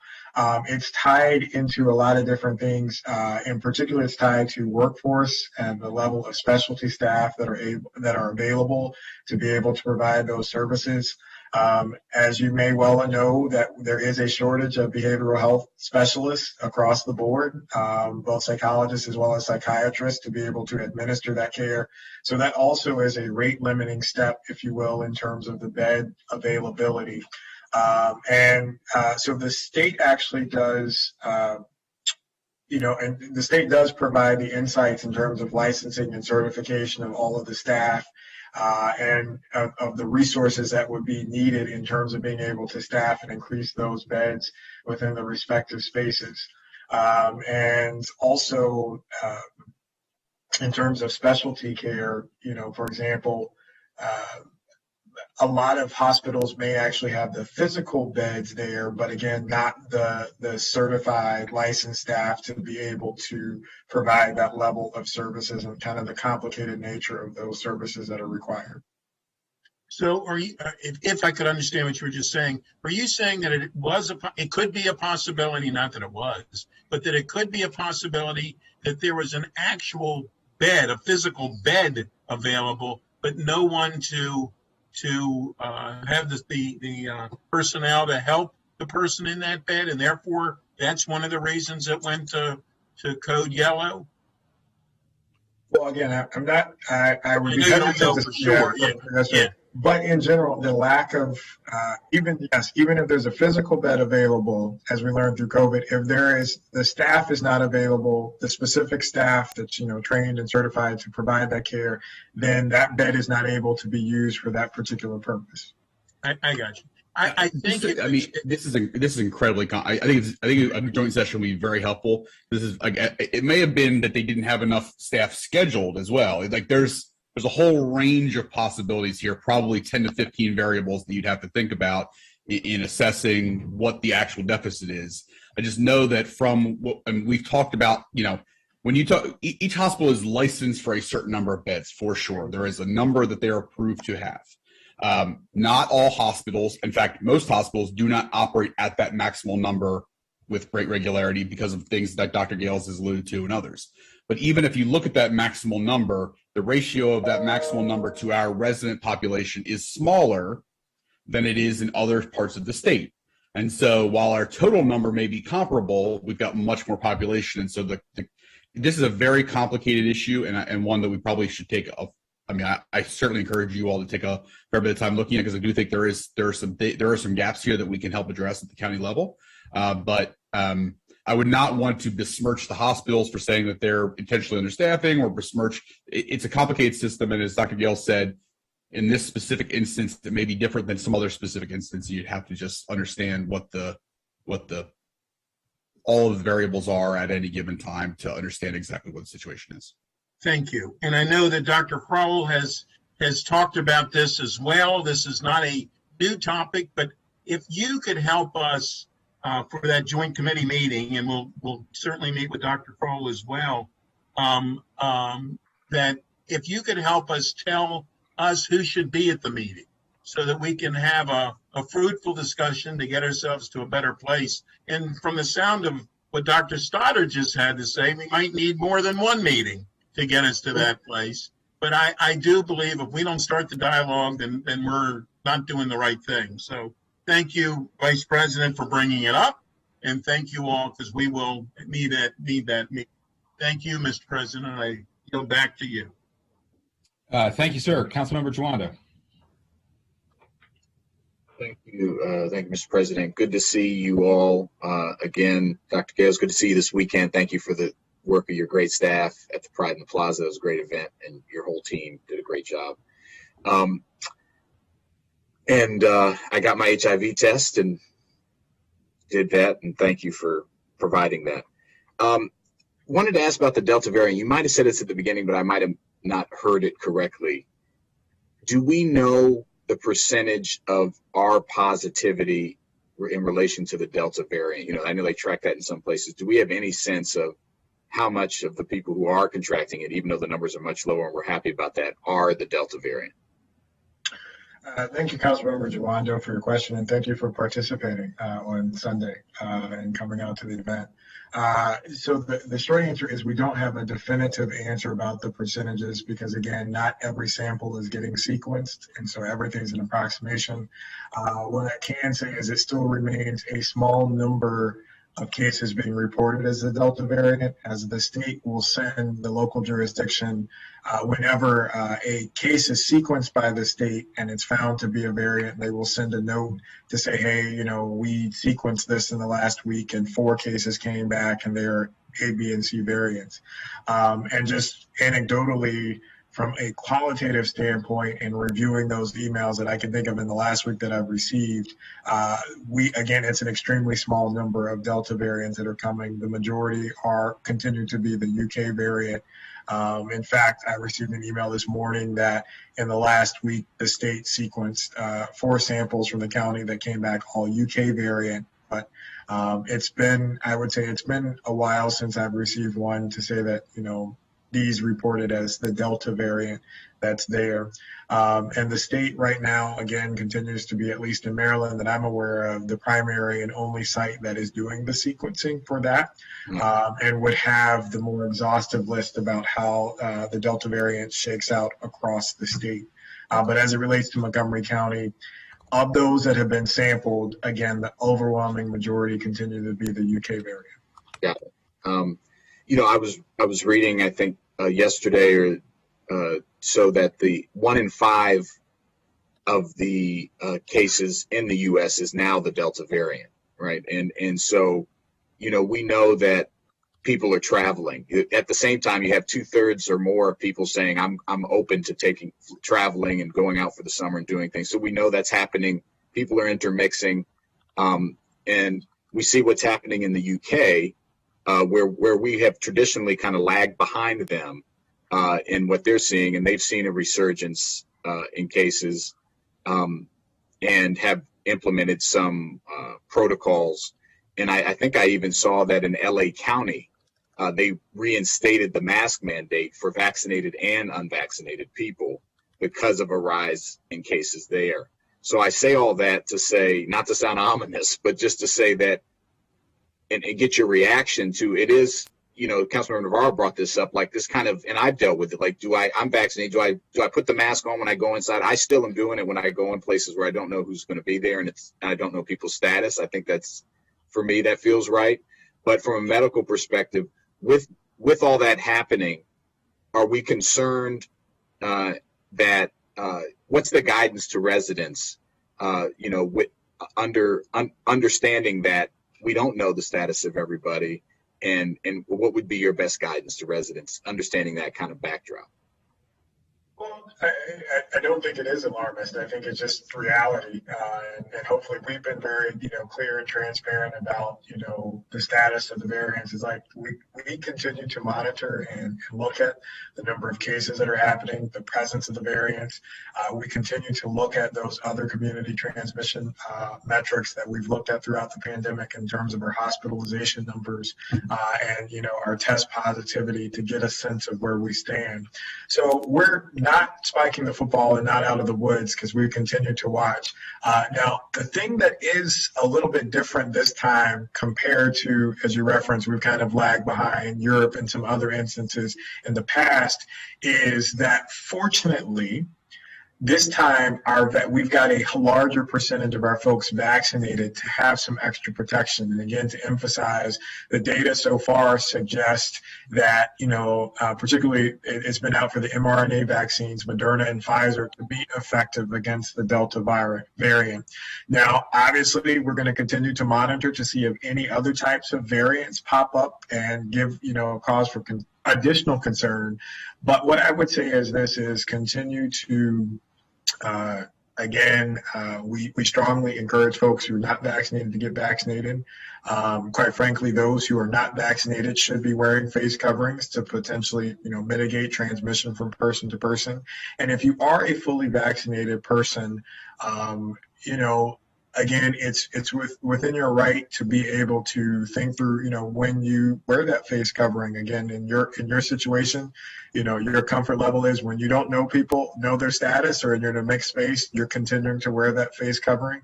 I'm continuing to try to feel that out for me personally as well, in terms of the spaces I go and the types of activities that are included in it. And you did also introduce another interesting thing. Two interesting things. One, not to say that everything you say isn't interesting, but two interesting things. The first one is there are other jurisdictions like LA, Los Angeles County took that effort. I hope you all know that, we will continue to follow the trends. And if the trends dip in an area that's concerning, we would put forward recommendations to do similar things and put in restrictions if we, from a health perspective, it calls for it. Right now, our numbers are favorable in terms of the case levels as well as the percent who are vaccinated. But obviously we'll continue to monitor. And the second thing to keep in mind as well is it's summertime and people are traveling. I will use myself as an example. I'm hoping to take some vacation in the next several weeks and still thinking through where to go. Because even though being fully vaccinated, being very cautious and careful about, these potential places are having a little bit of a crisis right now. We're seeing an uptick in cases. And so what I would say to folks who are at home is, as you're planning out your vacations and you're planning out your summer travel, just be mindful of that. And, again, to make sure that even when you're in other spaces or other countries, it might not be a bad idea to continue to adhere to some of those public health guidance, whether it's wearing face coverings and minimizing your exposure to folks outside of your network. And, it still currently is a requirement to re-enter the country. You have to have a negative test as well. And so we just want folks to just be mindful of that as they make those choices, and think through coming back or getting some type of enjoyment throughout the summer.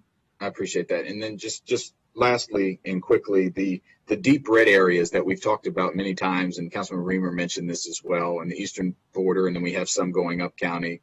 One of the things I really worry about, and I live in and near these deep red areas, and I encounter people who I know are not vaccinated and are not wearing facial coverings and have kind of gone along with the general lax of what you see in public polling of we've gotten over this and I can do what I want.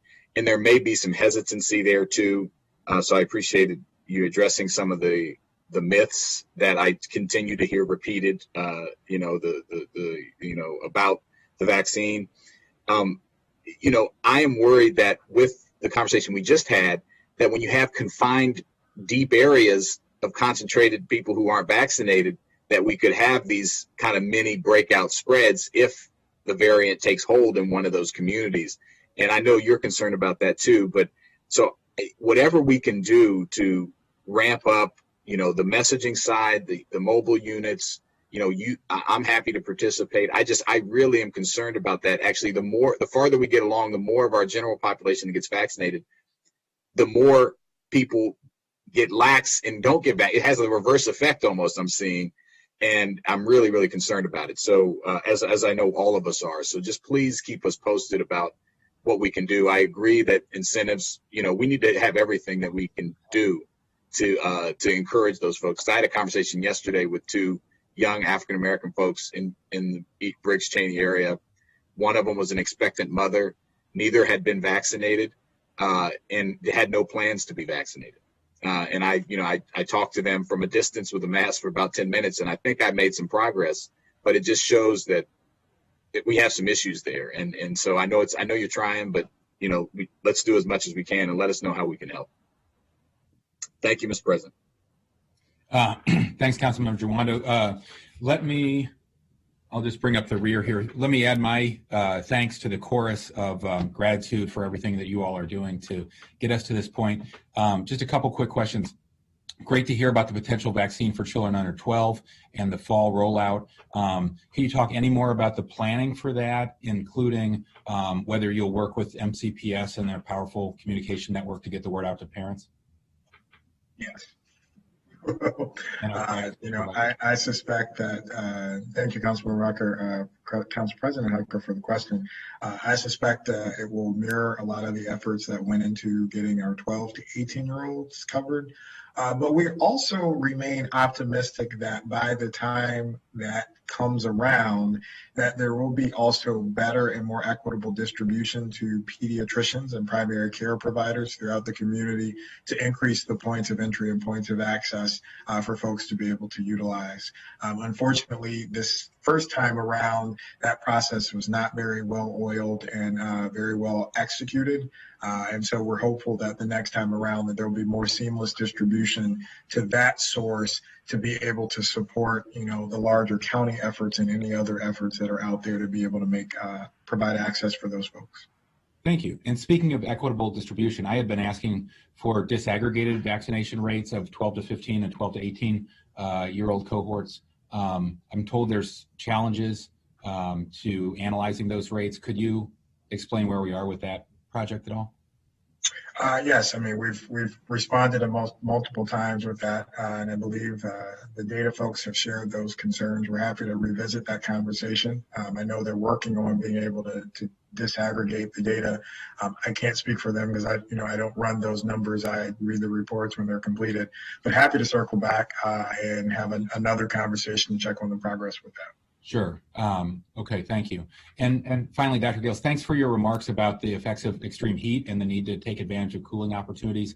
I did finally want to remind all our viewers that this council passed legislation requiring our landlords to provide working air conditioning to all of our tenants as a public health imperative during these years of rising temperatures. So please, for any of our tenants in rental housing or anyone who is in touch with our tenants, they should call 311. They can call my office as a backup if they don't have any air conditioning, or if their air conditioning is not working and their landlord's not responsive. This is a public health briefing, and I learned from Dr. Bridgers that extreme heat exacerbates heart conditions and respiratory disease and diabetes and other medical conditions, all of which disproportionately affect our Black and brown residents. We don't want any more deaths or illnesses of our residents due to extreme heat. So please call us today if you don't have working air conditioning. Thank you so much for everything that you all are doing, and we look forward to the next briefing. Appreciate it. Thank you all, and stay safe. And stay cool. Next is item 3. We will have interviews for the county executive's appointees to become assistant chiefs of the Montgomery County Police Department. We have Carmen Facciolo, Darren Frank, and Mark Yamada. Welcome to everybody. Action is scheduled for later in this meeting as item 17. Thanks for joining us. And I understand we had our terrific Chief Administrative Officer, but he has to run to another meeting. We're a little behind today. So we're so pleased to be joined by Chief Jones. Chief Jones, the floor is yours. Good morning. Good morning. I apologize. I am actually out of town. I'm actually helping my in-laws move to Rockville. So, hello from Chicagoland, and I hope everybody's well. And I know you all are running a little bit behind time, but I just wanted to share with you all this morning that, of course, the CAO is very sorry that he could not join us, that he had to go to another meeting, but he did want to express his apologies for having to leave early. I will say this morning that the county executive, Mark Elwich, is very excited about the 3 nominees that is before you this morning, and I share in his excitement. These 3 gentlemen, I believe, will help us to in the focus of the county executive of his vision of reimagining public safety, will be a tremendous asset to our police department. 2 of them I have known for a very long time. That would be Mark Yamada and Darren Frank, both of them who were outstanding commanders for me, as well as previously with Chief Banger, have done phenomenal jobs of community engagement in their districts. And when Assistant Chief nominee Yamada was in the 4th District, Wheaton, where he grew up, I'm sure he'll talk a lot about that, as well as Assistant Chief nominee Darren Frank, who was in the 1st and the 3rd District, who did it. And in fact, I put him in the 3rd District because I knew that I could depend on him have served in the 3rd District for many of you that sit on this council. And Darren, they are both fine, not only just police officers or police executives, but they are also fine gentlemen and family men that bring a lot to this department, and I am just very pleased to bring them to the table. And finally, we have of course, the long-awaited civilian assistant chief nominee that this council approved over a year ago. It was a long process, but I do believe we found a gem in Carmen Facciolo. And Carmen has brought a lot of energy already in my discussions with him, and I believe he will bring great energy to this county in his role as the chief of the Community Resources Bureau, which you all know, which is newly created by the county based upon the 5th edition and going to the 5th Bureau that's been supported by the county executive. So So without further ado, I'll turn it back over to you, Council President Hucker. And thank you all for the council for taking the time to consider these three fine candidates who I believe will help to bring great stability and, again, I believe great improvement as we move forward in our police reforms that you all have been working with us and partnering with us on for my senior executive staff that'll move us forward. So thank you again, and have a great day. And I'll stay on. Mm-hmm. Well said. Thank you so much, Chief. Hope you have a safe visit out in Chicagoland. All right, so gentlemen, I have 5 questions for each of you. Why don't we just go in alphabetical order, beginning with Deputy Chief Facciolo. How has your career prepared you for the position of Assistant Police Chief, and why do you want to serve in that capacity? Thank you, Council President Hucker. Before I begin, I would like to thank County Executive Elrich for nominating me to this new and exciting role, and for all of you at the County Council for considering my confirmation. I've had the opportunity to meet with many of you before today's hearing, and I very much enjoyed our conversations. I'd also like to thank my wife and best friend, Frances, because without her, I would not be here sitting before you today. She's at home watching on the YouTube Live channel. Throughout my career, I've had the opportunity to serve and be mentored by some of the best and brightest in both government and the criminal justice system. I began my journey to this position nearly 15 years ago when, after working as an EMT, the now President Judge of the Superior Court of Delaware asked me to intern for her. Within months, I was working full-time to implement a felony mental health court. I then launched the first statewide mental health court, and I reached into drug courts and reentry programming. During my tenure with the Delaware Judiciary, I oversaw nearly 25 problem-solving courts, access to justice programs, and led the overhaul of how we responded to individuals with mental illness, including crisis intervention training for law enforcement, supportive housing, and reforms for inpatient and outpatient care. I left the state of Delaware to join the Center for Court Innovation in New York City, where I provided training and technical assistance to justice system professionals across the globe. Domestically, I helped communities like Spokane, Washington, to create interventions for justice-involved individuals, with substance abuse and mental illness. We trained the police department to reduce use of force incidents, engage the community, and de-escalate volatile situations. Before the deaths of Tamir Rice, Eric Gardner, and Michael Brown, I published and educated justice system practitioners, including police departments, on how to create community advisory boards and engage communities before tragedies like these occurred. Internationally, I assisted police and judges in places like the Northern Triangle, the Middle East, South America, Asia, and Africa to build out the rule of law. I saw how justice was being delivered in developing countries or not. Later, I held posts at all levels of government, such as the U.S. Department of Justice, the White House, and in New York City, where I worked to reduce violence, increase public trust, and develop responses to crises. At the White House, I oversaw the implementation of President Obama's 21st Century Task Force on Policing and created obtainable and realistic reforms across the law enforcement profession. I collaborated with local police to reduce violence and use of force, demilitarize their agencies, and improve community officer wellness. I embedded myself in local departments to influence and affect real change. I'm proud to say that many of the innovations that were developed through the 21st Century Task Force still exist in our nation's departments today. I come to this appointment into the Montgomery County Police Department after years as a justice system practitioner and law enforcement executive. I've implemented reforms in some of the world's largest cities and in the most rural of towns.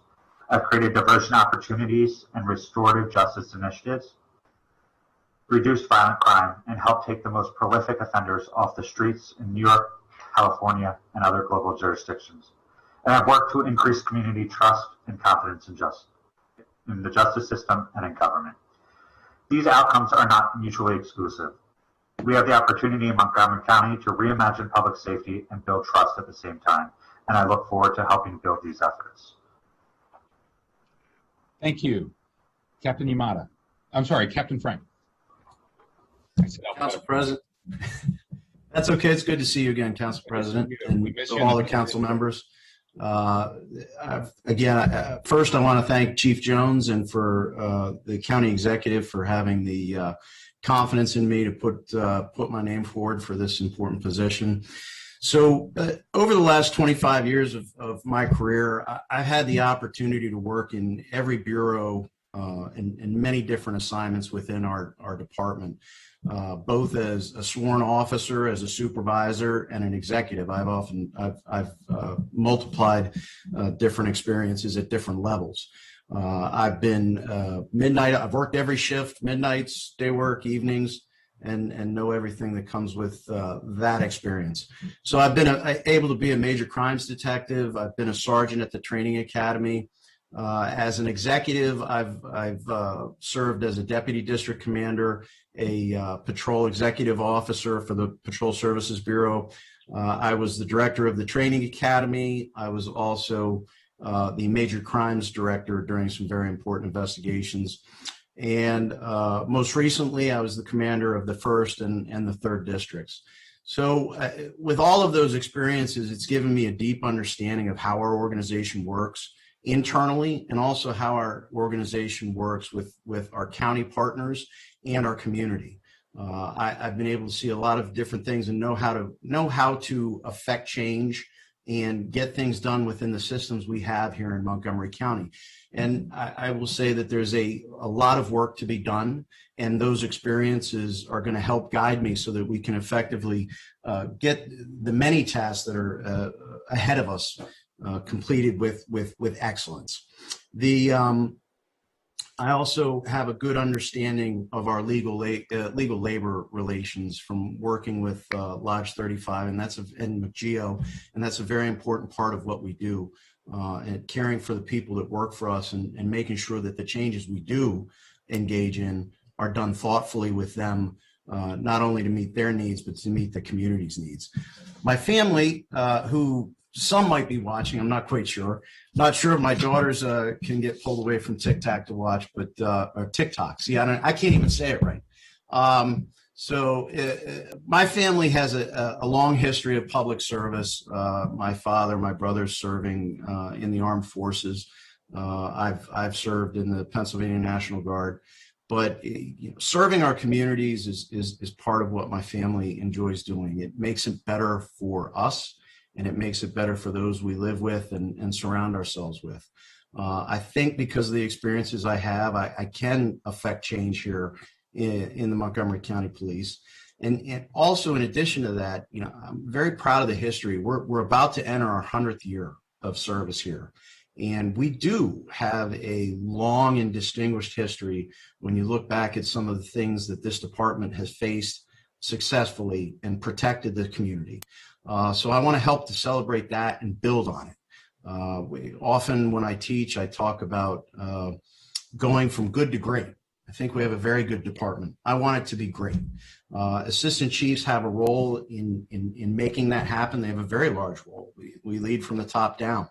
And, I want to do my best to make it better every day for every man and woman here in this department, professional and sworn. Because if we take care of them, that takes care of the other issues when we go to engage with our public, when we go to engage with the council, our other partners, our people of faith, all of the great organizations that are trying to bring Montgomery County together into a better level of achievement. I think if with all those things intersecting, I really think we can again take Montgomery County Police to just the highest levels of achievement. The last thing I'm looking for in this role, so I very much believe that policing should be a profession, like lawyers, like doctors, and it takes a lot to get there, and we need to get there because we need that expertise, because that's going to lead to things like social justice, things like fairness for all, so that every resident of this county, even if they're just coming or visitors to this county, are treated equally. So I'm looking to do my part to get us to be the profession that we should be. Thank you. Captain Yamada.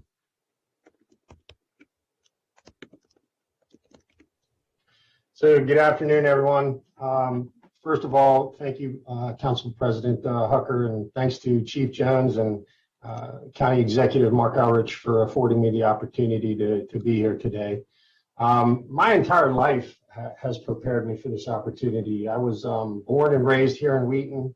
I've raised my family here to include 4 kids, witnessed the growth and socioeconomic changing demographics here in the county, and I'm intimately familiar with Montgomery County and all of our community members. I've had firsthand experience with bias and hate. Not many people know this about me or my family, but my father was a first-generation Japanese American. He was born in California in 1910, and if you do the math, that means he was 54 years old when I was born. My dad and his family were interred in a relocation camp in Poston, Arizona after the bombing of Pearl Harbor, and he got out of that camp only after he joined the United States Army. Through much of elementary school and middle school, I was teased for my last name, the shape of my eyes, and it's similar to the bias and ridicule we're seeing currently here today in our Asian communities. I have 34 years of police experience, having worked in every bureau in the department. I led our national CALIA accreditation efforts and took the lead in reestablishing our community engagement division under former Assistant Chief Daryl McSwain and Chief Manger. Throughout my career, I've strived to achieve greatness at every level in myself and those who work for me. My leadership philosophy is simple, and it's always been to inspire those around me to fulfill their true potential. I've consistently worked hard to improve our diversity internally, not just focusing on, when you mention diversity to people, a lot of people focus on black and white, male and female. I've expanded that to focus on developing and encouraging different beliefs and experiences, different backgrounds. This, I feel, helps lead to creative thinking, new approaches, better ideas, and ultimately better decisions. I believe that you're defined by how you handle adversity as well. I've successfully led officers through officer-involved shootings, the line of duty death, and near death of an officer under my command.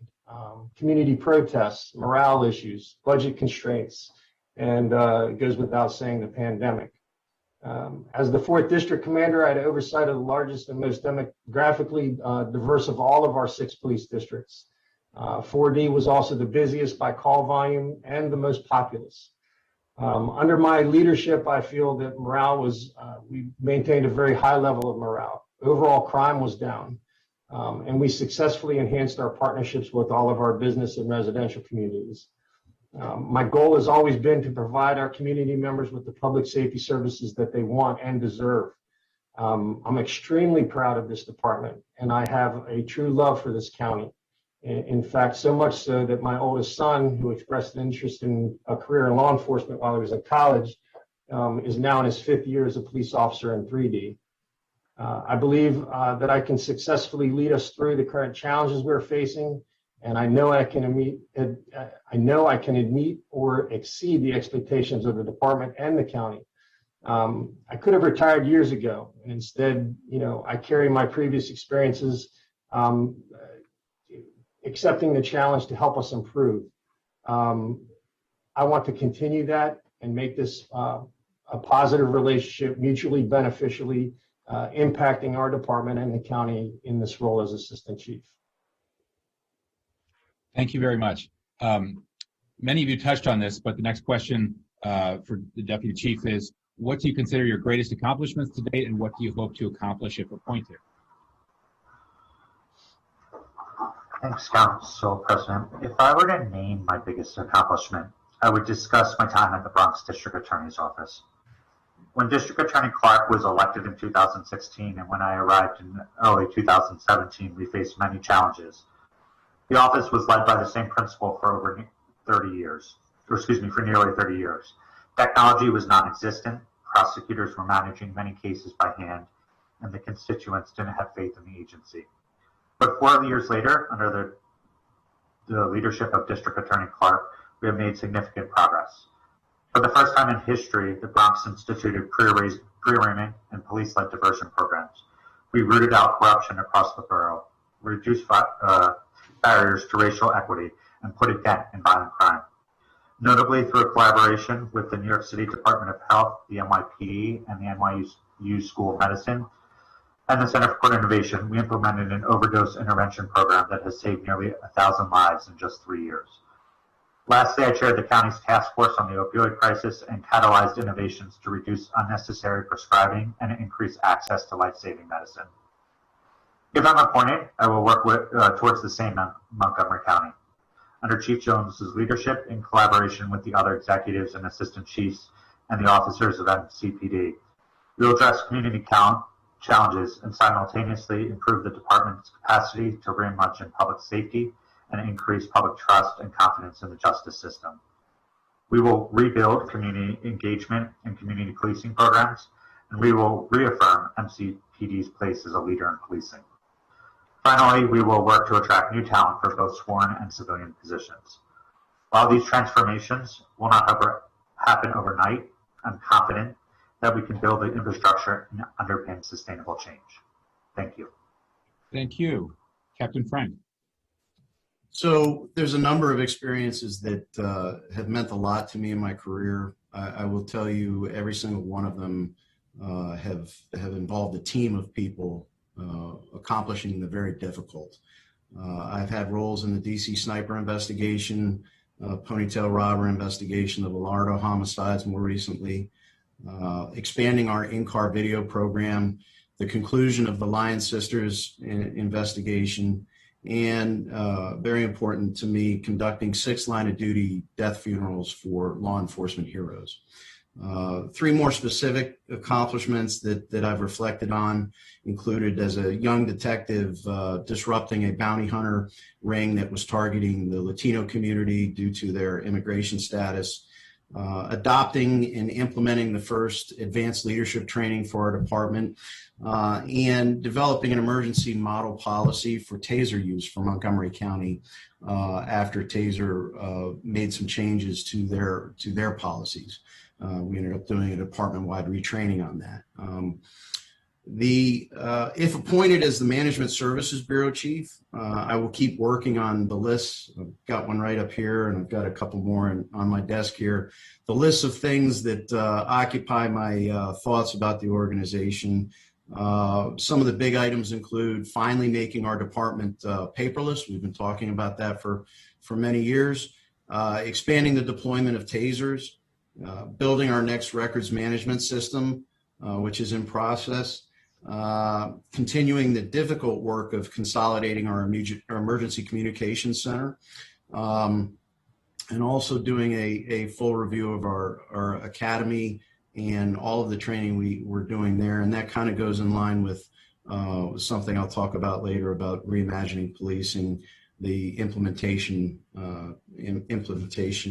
group. So in fact, I can just talk about it now. I am a co-chair with Carolyn Sturgis on our Reimagining Public Safety Implementation Committee.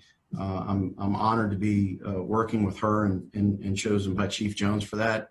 And the effort that we're going to put into analyzing, planning, and implementing the changes to our department demanded by state law, demanded by county law, demanded by the Reimagining Public Safety Task Force, and we're going to hear this week about the audit that Chief Jones and the county executive have engaged in, and taking all of those, putting them together, and affecting over the next couple of years what will, again, go to take our organization from good to great. So I know I can be an effective part of the team. I've done that my entire career, and I look forward to doing that more. Thank you so much, Captain Yamada. Thank you. So I'm extremely proud to be have been selected as a recent recipient of the J. Thomas Manger Excellence in Leadership Award. I was nominated by the officers who worked for me in 4D, which is what makes this award, having received this award, even more special. It highlighted my efforts as a leader, my ability to inspire others to achieve greatness, for serving as a role model, and for my efforts to improve the lives of the residents and relationships between the police department and our communities. I have been and will continue to be an excellent communicator, flexible within reason, and I will attempt to always be approachable. I will give focus to developing the new protocols, working with the RPS committee and the audit report to make public safety, things like training, adequate school coverage plans, and IAD investigations, for example, as effective and efficient as possible. I have a long history of being able to admit that I'm not the smartest person in the room. And I truly value the input of those around me. As I mentioned previously, I value diversity of thoughts, diversity of experiences and beliefs. This is what I feel is critical that will lead us to better planning, better decision making, and ultimately more effective and sustainable outcomes. Having said that, I promise to find ways to enhance our collaboration with our other county agencies such as HHS, crisis intervention, homeless advocacy groups, and the FJC, just to name a few, all in an attempt to find alternative resolutions in addressing the concerns of our communities as they relate to public safety. And in the end, I make it a practice, and I will continue to tell people what I can do or will do, as opposed to what I can't or what I won't. So thank you. Thank you. Next, what are the specific challenges you believe the department is facing, and how do you plan to address those challenges? Deputy Chief. Thanks again, Council President. As all of you know, I'm not homegrown to the Montgomery County Police Department. I did not grow up through the ranks.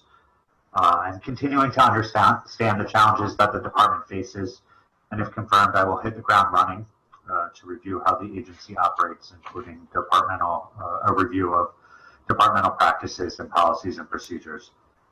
As I know it today, there are a few challenges that the department faces, and I expect the audit that will be released tomorrow to also identify some other challenges. Across the country, community trust in police and law enforcement is extremely low. We know this. It's no different here in Montgomery County. In certain areas of the county, our neighbors trust law enforcement and think that current practice is great. In others, especially communities of color, the police aren't trusted. Neighbors are skeptical of government and wary of the police. We need to work harder to heal these divides and correct the fractures that have brought us to this juncture. And that this begins with addressing the systematic failures and historic inequalities that have impacted these individuals and their families. But at the same time, each day, women and men of the Montgomery County Police put on a uniform. They risk their lives to protect us. Nobody becomes a police officer because they want to spread racism or discharge their service weapon. We need to give our officers the tools so that they can perform their job and provide new training opportunities and skill development so that we can enhance public safety and public trust. We need to collaborate with other agencies throughout the county, as the captain mentioned, such as HHS, homeless advocacy organizations, and work to implement diversion opportunities. In neighborhoods, both in America, abroad, and right here in Montgomery County, when confidence is restored in the justice system, we know that crime decreases and communities flourish. As law enforcement leaders, we need to shift the warrior mentality of policing to a culture of guardians. And this starts with morale, in my opinion. When officers feel empowered and appreciated, we can change their hearts and minds and take the first steps to transformation. Thank you. Captain Frank? So I've already mentioned the work that we're going to be doing with the Reimagining Public Safety Implementation Committee, but there's other things that we need to address that are going to have a direct effect on our efforts there. Right now, we are at a critical point in our recruiting and retention of police officers and professional staff. I know we've talked to a number of council members, and I'm sure Chief Jones has talked to you as well about our ability to fill the seats in the academy with qualified people and best case scenario, qualified residents of Montgomery County that have the experiences since growing up like Captain Yamada does. We have seen so far, we just reported out this morning that so far we've nearly surpassed our attrition of officers from last year, and it's just heading into July. We had several classes in a row that we did not fill. We need to find ways to get our brand out there, especially because, again, I think we all know how special this department is. And we need to get our brand out there for not only how good our history is, but the things we are engaging in the future, where we're taking the Montgomery County Police, and get people wanting to be a part of that, being a part of it, affecting their community. Having outstanding candidates, and it goes for professional staff too. We've got some terrific people in our crime lab, in our communications center. We just need top-notch people to engage with our community and make sure they're safe. The other section that we need to work with, and I will say this regarding retention and attrition, I look forward to working with the council on bringing some of more of those issues to light and speaking about what we can do together to attract people to the Montgomery County Police. Carmen had mentioned the morale. And as a 25-year veteran, I can tell you it's the lowest it's been for a number of reasons. It remains compromised, and we need to continue to work on that. And that's going to take not only internally but externally. We need to celebrate the things that we do right. We need to take ownership of the mistakes we have, and I believe Chief Jones has done an excellent job with the rest of the command staff to do that. And we need to embrace those things and find our path forward with all the changes. Law enforcement, a lot of us joined law enforcement because it was different every day. You weren't sitting behind a desk every day, and every day was a new experience, a new opportunity to learn. And we need to embrace the fact that we're in an era of a lot of change that's going to make us better. So we need to talk internally. We need to continue our dialogue with our stakeholders about their expectation on what they want as a mission and what they believe excellence in policing is. And when we mesh all those things together, we do a whole lot of training. We do a whole lot of engagement. I think we're going to start to see that morale improve. And again, that's going to play into the rest of the things that we need to accomplish. I firmly believe you take care of the people. You take care of the people with training, with benefits, with caring, and everything else will take care of itself after that. So I believe we are on the path with our reimagining efforts to heal the morale, and I think it's going to be a great thing for our community going forward as we progress through this. Thank you. Captain Yamada. Thank you again. I see our challenges as being both internal and external. Public perception of the elephants in the room, racial equality and injustices, excessive use of force, the role of our SRO program, officer training, that would be internal, and of course hiring, retention, as Captain Frank just mentioned, and our morale issues. Those are just to name a few. I will continue to place an emphasis on open and honest communication. This is absolutely a priority. I'm willing to listen, and more importantly, I promise to make a concerted effort to understand and not just hear what is being said. I think there's a huge difference. When a parent looks at their child and says, "Do you hear me?" and the kid says, "Yeah," well, did he really understand what we were trying to tell them? That's what I want to get across to the officers and with our communities, to understand them. I believe that we've entered into a new era of policing. Some fear change, but I look at this as an opportunity for us to listen and, as I said, gain a better understanding of our communities and for us to mold ourselves as our future as a police department to what the community both wants, deserves, and needs. The reimagining public safety recommendations shouldn't be feared. Exploring best practices along with a desire to improve is sort of like a cleansing process and is good. It's sort of like spring cleaning. You might not realize what changes need to be made or things that need to be thrown out until you pull everything out of your garage and take a closer look at what you have. Training is huge for me. It's an area that I've always emphasized. As a district commander during the pandemic, training was made more difficult due to restrictions placed on our public service training academy.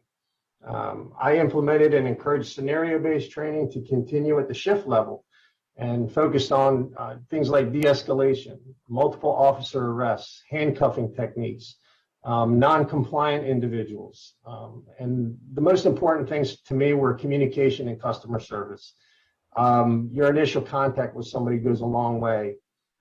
We have officers now that are born in the 2000s. That's amazing to me. When I was young, I had channel 4, 5, 7, and 9. I didn't have a cell phone. I didn't have social media. Constantly I look across the dinner table and my kids are sitting on their phones like this. And, so communication is huge. We need to put down our cell phones, step away from our computers, get off the laptops, get out of our cars, start talking to people face to face. I'll continue to emphasize that type of thing. I will continue to emphasize enhanced and improved training in my new role. I truly value the input, as I said many times before, of those people around me, and I will draw on every available resource to make the most effective and sustainable decisions possible. Thanks. Thank you all. Fourth question, if confirmed, how will you position your role to work on racial equity and social justice issues? Deputy Chief. Thanks again. My career, I would say, has been dedicated to racial equity and social justice issues. Becoming the first civilian assistant police chief in Montgomery County allows me to continue this important work. If I'm confirmed, I will leverage this role to ensure that the police departments and its officers work to ensure that to restore equity across the county. In the instance, we will review how we engage the community and take steps to immediately build trust. I'll work in collaboration with the Reimagining Public Safety Task Force and other county agencies to implement a sustainable framework that deters racism and cements appropriate criminal justice and social justice responses. If I may, I want to provide an example of a project that I recently completed in my current role. Marijuana and its use to create traffic stops and arrests has been a hot topic around the city of New York as well as the country. And in the Bronx, we were no different. We looked at how marijuana arrests were disproportionately affecting and impacting people of color, particularly young men. We analyzed calls for service, arrests, income variables, demographic information, and violence rates and sector violence within the community. And our results weren't a surprise at all. 911 calls and 311 calls were highest in the wealthiest precincts, where people were calling 911 and 311 reporting that they didn't like the smell of marijuana, that people were selling marijuana on the streets, that it was a consistent problem. But the precincts also had the lowest arrests or detainments for marijuana.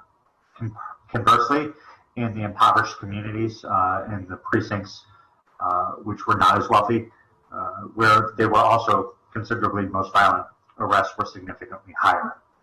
However, we couldn't prove a correlation between marijuana arrests and a reduction of violent crime or gun recoveries. The police and law enforcement was using marijuana as a pretext for stopping pedestrians, jaywalkers, and vehicles. Using this data, my colleagues and I recommended to District Attorney Clark to decline to prosecute marijuana possessions and most marijuana sale cases under a certain amount. And it also led to the drafting of a Safer Bronx Through Fair Justice, a document and a policy statement outlining the DA's position and efforts to reduce inequality and create justice for all. And if I were to stay in the Bronx, we would be at this moment continuing to analyze and re-looking at the data to see if the district attorney's efforts have impacted racial equality and social justice. And while, as I talked about earlier, I'm not homegrown to Montgomery County, I've discussed with many of you in the council about marijuana and the pretext for stops here. And I look forward to working on the issue if confirmed. Thank you. Captain Frank? So with the Management Services Bureau, if appointed, I will be able to oversee some some specific groups that really have a large impact on social justice issues, especially the education part of it. The Training Academy falls under Management Services, and I was the director there at one time. And I really see this as an opportunity to look into our curriculum and find ways to really take all of the thoughts that we're talking about now, all the thoughts of it, and there's a whole litany of thoughts on social justice issues, and taking all those and put them in a more collegiate environment in the academy. One of the challenges we have when we get young men and women that want to be police officers is the college really doesn't teach them how to do a traffic stop or how to engage people in the public. So that's something we need to take a lot of time to do. But we also need the time to really kind of put into perspective some of the theories that they're seeing in college, and really putting a face on it, really putting impacts on it. So I will say that procedural justice and legitimacy, when that came out in 21st Century Policing Report, I love that concept. I think it's a terrific foundation for some of the things that we need to do, and we need to drive that home at the academy in a very integrated way with everything we do. I will say that I'm looking forward to seeing what the audit says about our academy and areas that we can improve in, and going to work on those, because really that's the key to our future law enforcement. What we do with them at that academy, in addition to their field training, which is another important part, becomes a very substantial point in their development as a police officer. So if we start out right, if we start out with the best training we can and the best understanding, they will take that out into the field as they engage with their communities. The Personnel Division also falls under the Management Services Bureau, and I've talked a little bit about what we have to do as far as our hiring. I will say I've looked at it with Captain Smith, who's the current personnel director, and I don't think some of our background is in depth enough for what we need nowadays. I will tell you, my daughters are making fun of me because of the tic-tac comment. It's TikTok. But the social media aspect of it, I know it's out there, and I think we need to do a better job looking into those. You know, it's amazing what people put into those venues that live on forever, and I think we need to do a better job than we are at finding those, I guess I would say, dark thoughts, and ensuring that those people don't end up serving the citizens of Montgomery County. So we're going to work on improving our background investigation, and also I like to do some interviews with folks a little bit more to hear what their thoughts on different things. The last thing I'll say, and I'm really excited, actually even more excited after watching the interviews today, working as part of Chief Jones's leadership team, I'm going to get to work with Mark Yamada, and we've known each other for a while, Dinesh Patil and Carmen, if we're all appointed. But there's some fantastic experience there. I really can't wait to talk to Mark after this about some of the experiences. I learned a couple things about him today. And Carmen, his work on the 21st century policing. I can't wait to pick his brain as a resource, and for all of us to get in a room and work together on the things that we need to accomplish as a team.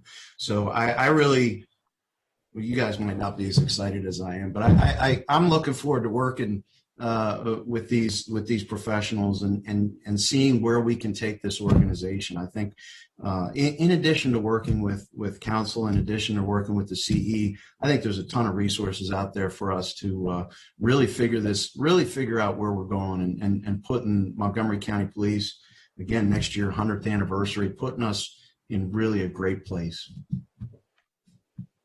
Thank you. Captain Yamada.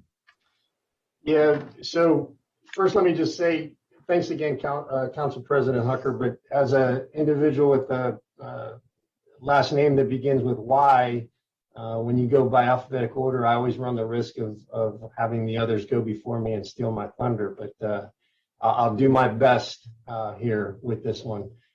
So as a leader in this organization, I'm going to strive to promote that legitimacy and procedural justice that Darren spoke of with those that we serve. I'll always afford everyone the respect and dignity that they deserve, while at the same time focusing on enhancing our public safety efforts. I intend to make education, collaboration, and intervention a priority as opposed to arrest or over policing, as I've heard many in our communities voice their displeasure with. As I stated previously, I'm going to have an emphasis on open and honest communication, which is a priority. Again, I'm willing to listen. More importantly, I think it's incumbent upon me, on the department, on all of us really, to gain a better understanding of our communities. I pledge to take a lead role in molding our future as a police department by identifying best practices through the help of the audit and the RPS, and by developing and implementing protocols that are discussed that can provide our communities with the public safety services that they truly want and need. I choose not to stand idle in the face of change. Success won't happen by accident. I'm going to take an active role in defining that success, our success, through effective planning, through effective design.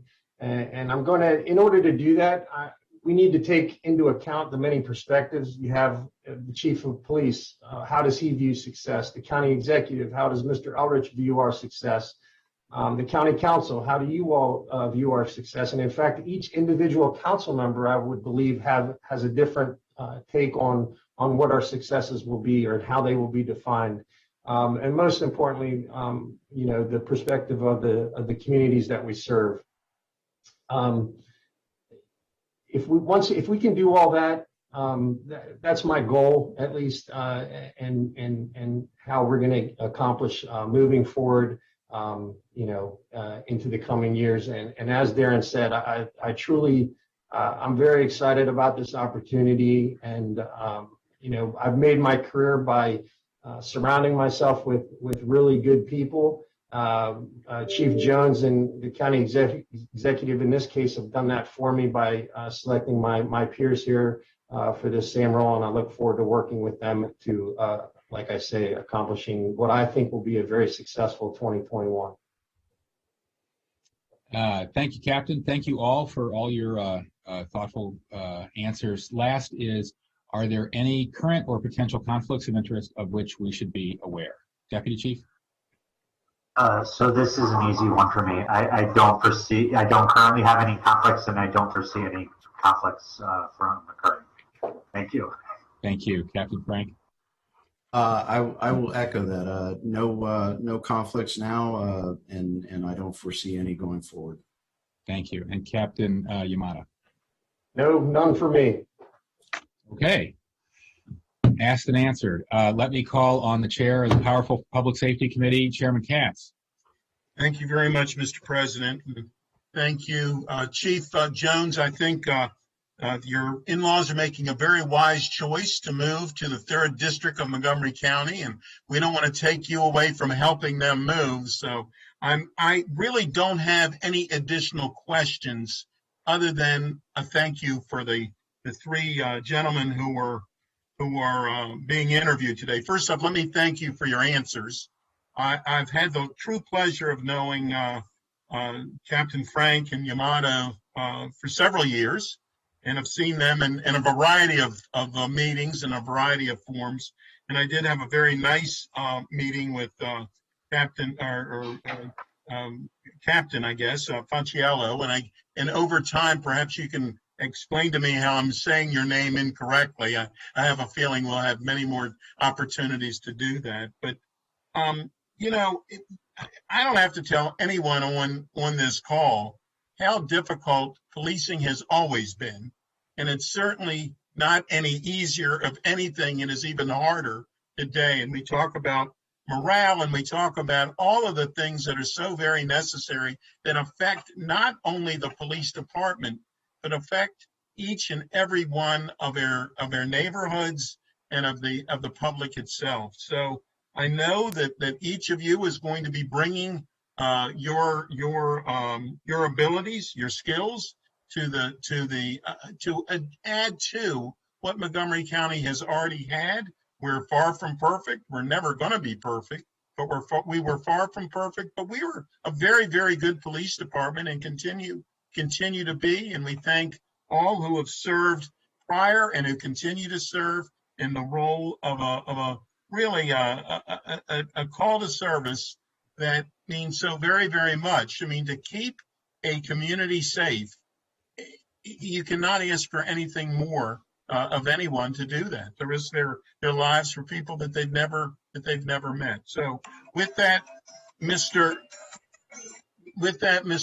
President, I'm going to turn it back to you. I know we're running a little behind schedule, but I do want to thank each and every one of the people who have been interviewed, and I look forward to voting for all of you. Thank you. Thank you, Chairman. Councilmember Rice. Thank you very much. I just have a very brief question, and it's something as chair of the Education and Culture Committee is before us now in our discussions. And so it's good to see you, Captain Yamada and Captain Frank. It's great for all the service that you've continued to give to this community. And to Mr. Paciolo, thank you so much for the time that we spent together. I had a great conversation with you. This is primarily for Captain Yamada and Captain Frank. How do you think it's best for the police to develop a positive relationship with the youth in our community? So I can go first, Darren, if unless you wanted to go. But we spent a lot of time when I was with the Community Engagement Division doing outreach with in our high schools. I would like to see us expand that into the younger elementary, even elementary, and some might consider that to be too young, and middle schools definitely. I found the biggest benefit to us from a relationship standpoint was gained when we went into those schools, elementary and middle, and had face-to-face interactions with those kids. We put together programs with CED where we went in and helped the kids with homeworks, took part in their school projects, things like that. They got to see us on a personal level, and it was funny. We would go in and oftentimes just even be invited to have lunch with them. When we would walk into the room, you would have, like, say, a class of second graders all jump up and down like we were rock stars, and some would run over to us and ask us for our autographs. It was crazy, but that's the impact you can have, and I believe that's they're very impressionable at that age. I think if we establish something at a younger age with our youth in our communities, through the schools, through camps, things like that, I think that's how we can make the biggest impact. So in addition to what Captain Yamada got to say, because he went first this time, I will tell you what, being in the 3rd district, and even in the 1st district, but 3rd district especially, there's some neighborhoods that really need us, and they want us to be part of their neighborhood. And I kept seeing fantastic opportunities that our officers there, when they had not enough, but some fantastic opportunities where officers got out of their car and were on a foot beat and just talking to kids in the neighborhood. And I saw those interactions, and I got compliments from citizens who said, "Hey, these officers came up to a basketball court, and there were some people doing some stuff that wasn't so great, and they just asked them not to do it around the kids, and then they engaged the kids."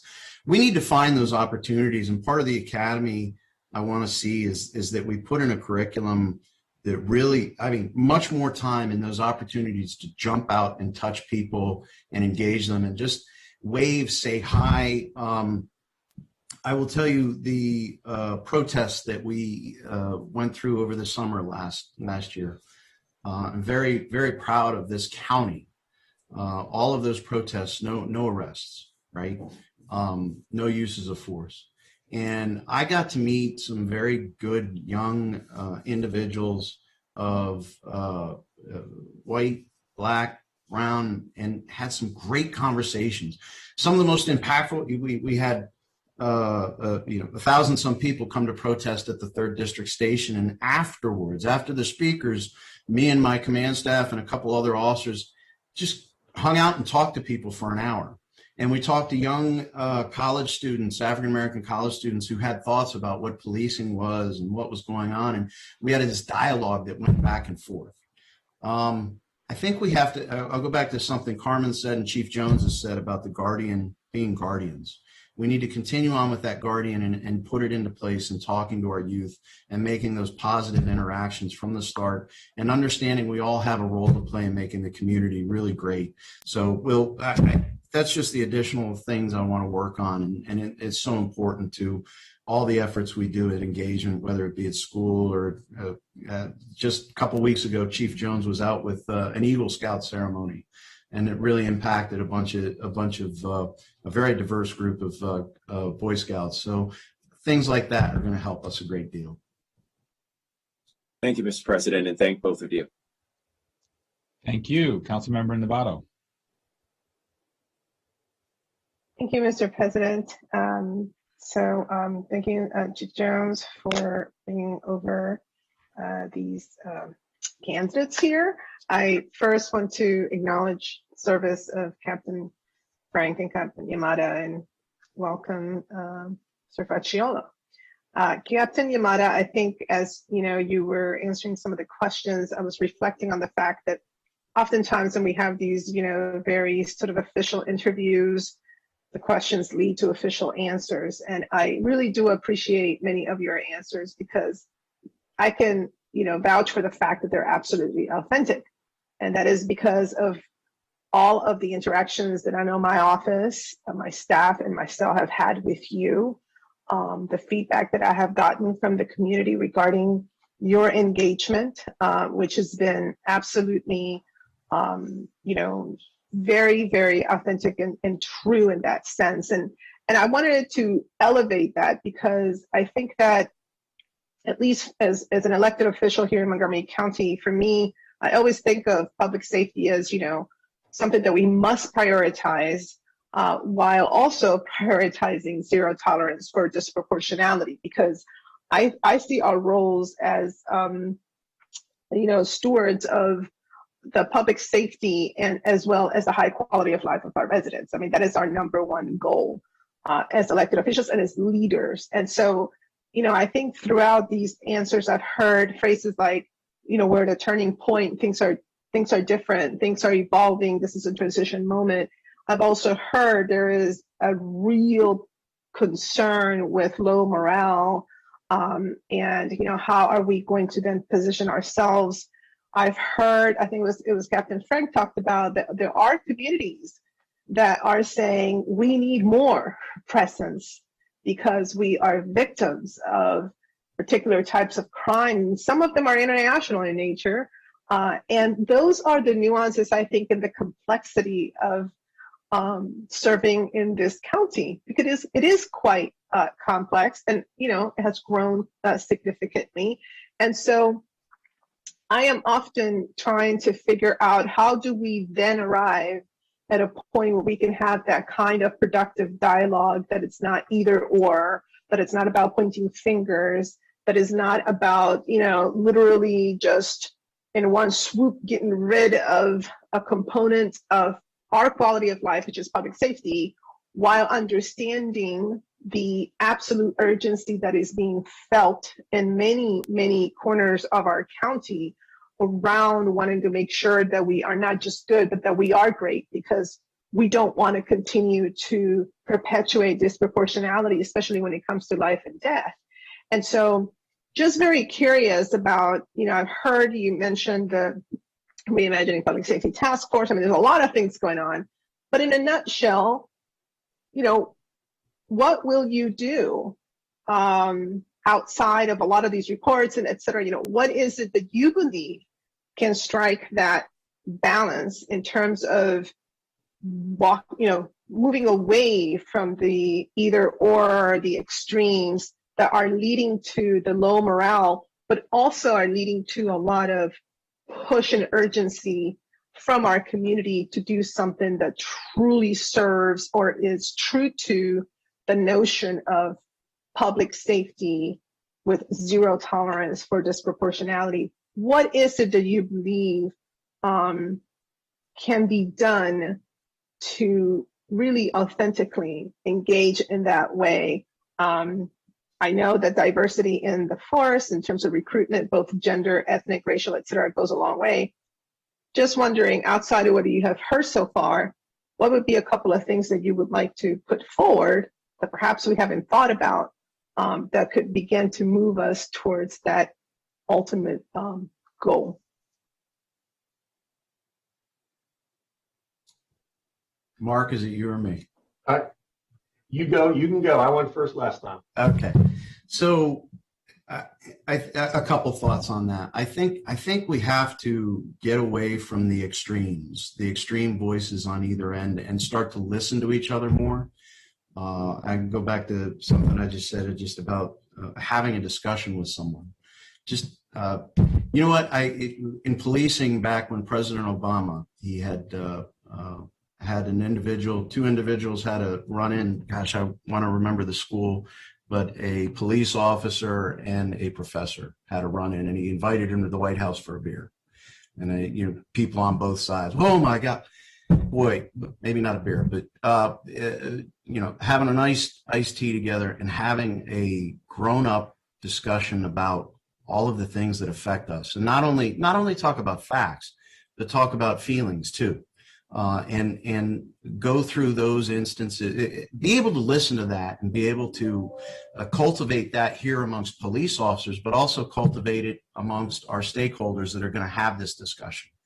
I appreciate what you said, Council Member, about authentic. Having authentic conversations and trying to learn from each other is how we move forward. I will tell you, this department is loaded with professionals that just want to be good. That's why they signed up for the job. Now, it's upon us to make them more professional, and by making them more professional, I think we have to learn to talk more and not get in our little silos and our defense modes. Be able to talk and actually hear someone and communicate with each other what the problems are. I think that's where you're going to find commonality. That's where you're going to find, as we've talked about, how do people really want us to police?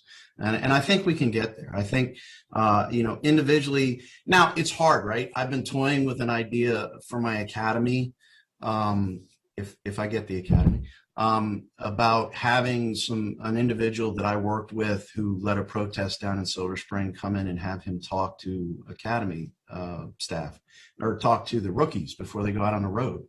Because I want them to hear that thought, and Michael Turner's his name, he's a great young man. I want them to hear how bad policing, even in the littlest of instances, affects them. How treating people with respect goes a long way. So I'll have to get out of, for some of us, we got to get out of our comfort zone and come up with some things that are really unique and be able to embrace it. You know what? Let's give it a try. Because it really will, at the end of the day, it's going to make this job better for everyone if we find that commonality. Mark, it's your turn. Okay, I'll try. That's as you pointed out, Councilmember Navarro, it's an extremely complex balancing act that we're trying to figure out here. Again, like I pointed out in my answers before, that open, honest communication is a priority. I've met with a number of community groups, civic associations, high school students, elementary school, middle school. It doesn't matter the group. I've met with a number of them, and they've all been very positive. You have to be willing to listen to the negative as well. But those types of partnerships, they always ask me, well, what are you going to do? What are the police going to do? And I remind them that this is a we answer. It is not just in the police department that can solve this by ourselves. We need everyone's help. Everyone needs to buy into this. I worked with Carolyn Camacho in identity at several high schools. Gaithersburg has a wellness center, Paint Branch and Wheaton High School. And we had discussion circles with students there, very productive. One of the things I encouraged them after speaking with them when they said, what can we do? And I said, well, this is what you can do. You can take our message, my message, back out to your communities and spread that word that you, on this day, in this one instance, maybe perhaps had a positive interaction with the police department. That goes so much further. I can stand in front of a crowd and speak for an hour about how good we are, all the things that we're doing. It doesn't mean as much as when it comes from some member of that same community, whether it's the pastor of a church, Carolyn Camacho herself, some of those students going back into their neighborhoods, that type of thing. And in short, I mean, this deserves a much more extended conversation. Council Member Navarro, we could spend another hour and a half on this alone, but you know, that partnership, that collaboration with open and honest communication, I think is going to be a huge step.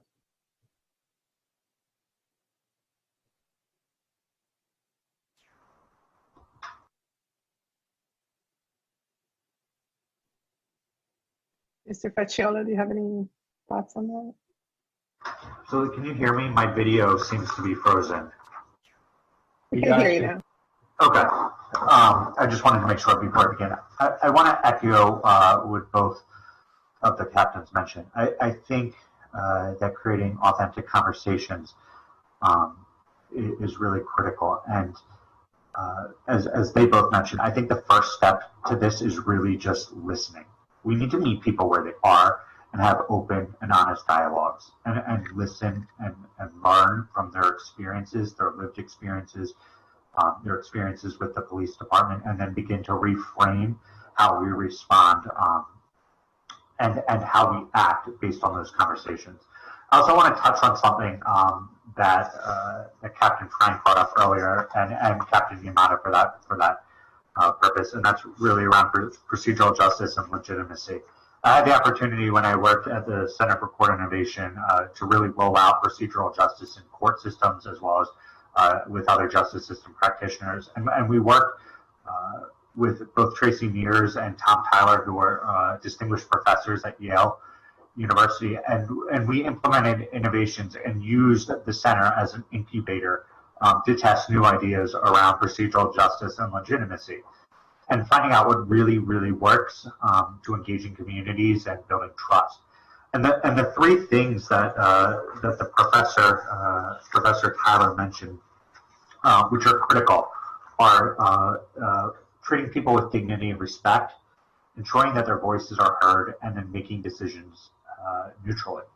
And if we can adhere to those three principles in our practice, in our daily lives, both at work and out of work, and how we police in Montgomery County, I think that we will be able to improve equity and relationships with the community. I also want to talk about something that Captain Yamada brought up, and that's really having circle conversations with community members and youth. I've had the opportunity both here, in the Bronx at the District Attorney's Office, but also at DOJ and the White House to really implement restorative justice opportunities, both in youth settings and for adult individuals charged with crimes. In the youth settings, we implemented youth courts, which are really a way for children and youth and our young people to learn about the criminal justice system, but have a voice in what happens and how the criminal justice system acts. And then at the Bronx DA's office, we have implemented a variety of restorative justice programs to really focus on healing the community and telling stories and having dialogues about community harm and repairing harm. And those circles, which got their start in Native American communities and then ran through probation officer in Canada before they really became mainstream, could be something that we could implement both in the schools here in Montgomery County, but also for offenses ranging from both extremes, from low-level quality of life offenses to more serious violent offenses, which we're currently testing, piloting in the Bronx. Lastly, I would be remiss to not talk about the conversation over beers in the Rose Garden that Captain Frank mentioned earlier, and that conversation between a Harvard professor and the police officer who arrested him are really at the heart of dismaying or avoiding both extremes, as he mentioned. And I think we do. We have to avoid both extremes. At one point, we're talking about absolute defunding the police, and in the other moment, we're talking about more strict and zero tolerance policies. But we have to find the middle ground, and the middle ground that works here in Montgomery County. It's going to be different in every district, in every community, every precinct. But through having honest, open dialogues with community members and our neighbors, I think that we can find that. So thank you. Thank you for that. I do recall it was Professor Henry Gates Jr. And that was, I think, a really best practice, if you will. Lastly, what I will say is that, we did in 2019 adopt the racial equity and social justice law for the county. And if it's any comfort, I guess, is that, every single department, every agency is supposed to go through this process of, having equity impacts and developing action plans for how they conduct their business. And the idea is that every single agency and department needs to take this seriously and really shift the way that we govern. Even the county council is going through some of those listening sessions and conversations that are not necessarily comfortable, but are absolutely necessary to meet this moment. So I will only say that just as, departments and agencies, the legislative body, we're all stepping up to make sure that we honor that space and that we recognize that, especially in a county like ours that is so diverse, that this is a must. It's a non-negotiable. For too long, we have tried to address these issues, but we haven't done it in a structural and methodical way. And I will close by saying that this is not just the right thing to do because it's a civil rights issue or a moral issue. It's also a bottom line issue and a prosperity issue, a high quality of life issue. Because if we don't address all of these gaps and disparities like we saw during the pandemic, if we continue to believe that we could just do this ad hoc, inevitably it's going to affect the quality of life of the county, and it's going to send a signal for people that may even want to come here, do business here, move here. So this is not isolated to the police department. I want to say that for those who are grappling with the issue of morale, we're all in this together. And we are here to make sure that we get to that space where it can be most, optimal for anyone who lives here and can be proud of saying, I live in Montgomery County or I serve in Montgomery County. So with that, I just want to thank you, gentlemen. And again, and I'm giving special shout outs to Captain Yamada, but I do want to say that, I really have appreciated how responsive you've been to my office. And to myself, sometimes even texting at different times of the day on issues. And I know it's hard, a lot of work, but that's what it takes to do this work right. Thank you so much. And you're very welcome. Thank you so much. I'd say the same about Captain Frank and working with him in the 3rd District. Really appreciate it. Proud to be listed on your resume. Councilmember Jawando. Thank you, Mr. President. It's high honor to be on his resume. It is. And Captain Frank, don't worry. I downloaded TikTok, but created a profile I have never posted, and I try to get the notifications off my screen. So and I'm probably a little younger than you, so you're in good company. Good to be with you all. I am very heartened by the language and the answer to the questions that I've heard so far, and I jotted down a couple notes. Captain Yamada, you said we need to mold ourselves to the county's wants, needs, and what they deserve. And Captain Frank said something similar as how the community wants to be policed. I think just that in and of itself is a statement you don't hear everywhere, and the acknowledgement that this is delegated power, that we are elected to serve our residents. The delegated authority that you all execute and to protect and guard our residents is just that. It's delegated, and it can be changed in how it's used, and that's the democratic process. And I think all too often when we, not just in policing, in government, we confront situations, we're like, well, we've always done it that way and we can't change it, and who cares what people say about what we should do. And the fact that you are acknowledging that multiple times in multiple settings, and obviously, you know, I'll get to Mr. Faciola in a second, but I know him from his previous work, but it's just heartening to hear that being said. So I just want to thank you for that. And you said something else too, Captain Yamada, about spring cleaning, and kind of at, you know, we're at a moment where, you know, in spring cleaning, or anytime you have a transitional moment, those are hard moments, right? You're moving out of a house, you're crying half the time while you're, you know, I'm going through that now, or you're transitioning schools, your kids going away. Transition moments are hard. They're hard times. They affect morale. They affect the emotion of those involved. But they also bring with them a unique opportunity for a brighter future. And I think that's where we are right now in every form and function, not just policing, but certainly policing is a prime example of that. And who is going to be the next generation of guardians? What are they going to be asked to do? How are they going to be asked to interact with the public? With what limits and with what parameters? That's all on the table, and that's a positive thing. But it's also a difficult thing, and you all have spoken to that as well. And I just wanted to say, before I ask you a very specific question, that I understand that. We understand that, and we will navigate that process together to get to a place where everyone in this county feels protected, feels served, feels respected, because I know that's the goal we all share. We also know that, as we've admitted also, that that's not the case, right? We have disparities. We are in the world that we're in. We have half of the people arrested in the county over, you know, just about over the last several years are African Americans, even though they are Black residents who represent 19% or so of the population. We know that Black residents account for 55% of the use of force, right? This is what we're dealing with. It's what exists. We know you're 3 times more likely to be pulled over as an African American, 7 times more likely in Bethesda. That's what we have. So we're on the work now with the report that's going to come out tomorrow and the work we've done on the council to dig into those issues and correct them, right? And they have, and I know you all are committed to that. And I really appreciated Captain Frank, you talking about procedural justice.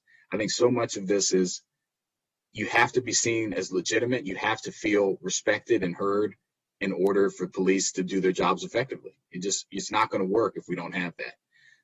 And so I guess my question would be to each of you, with all that being said, understanding where we are today, what do you see, and I guess I'll go to Captain Frank first.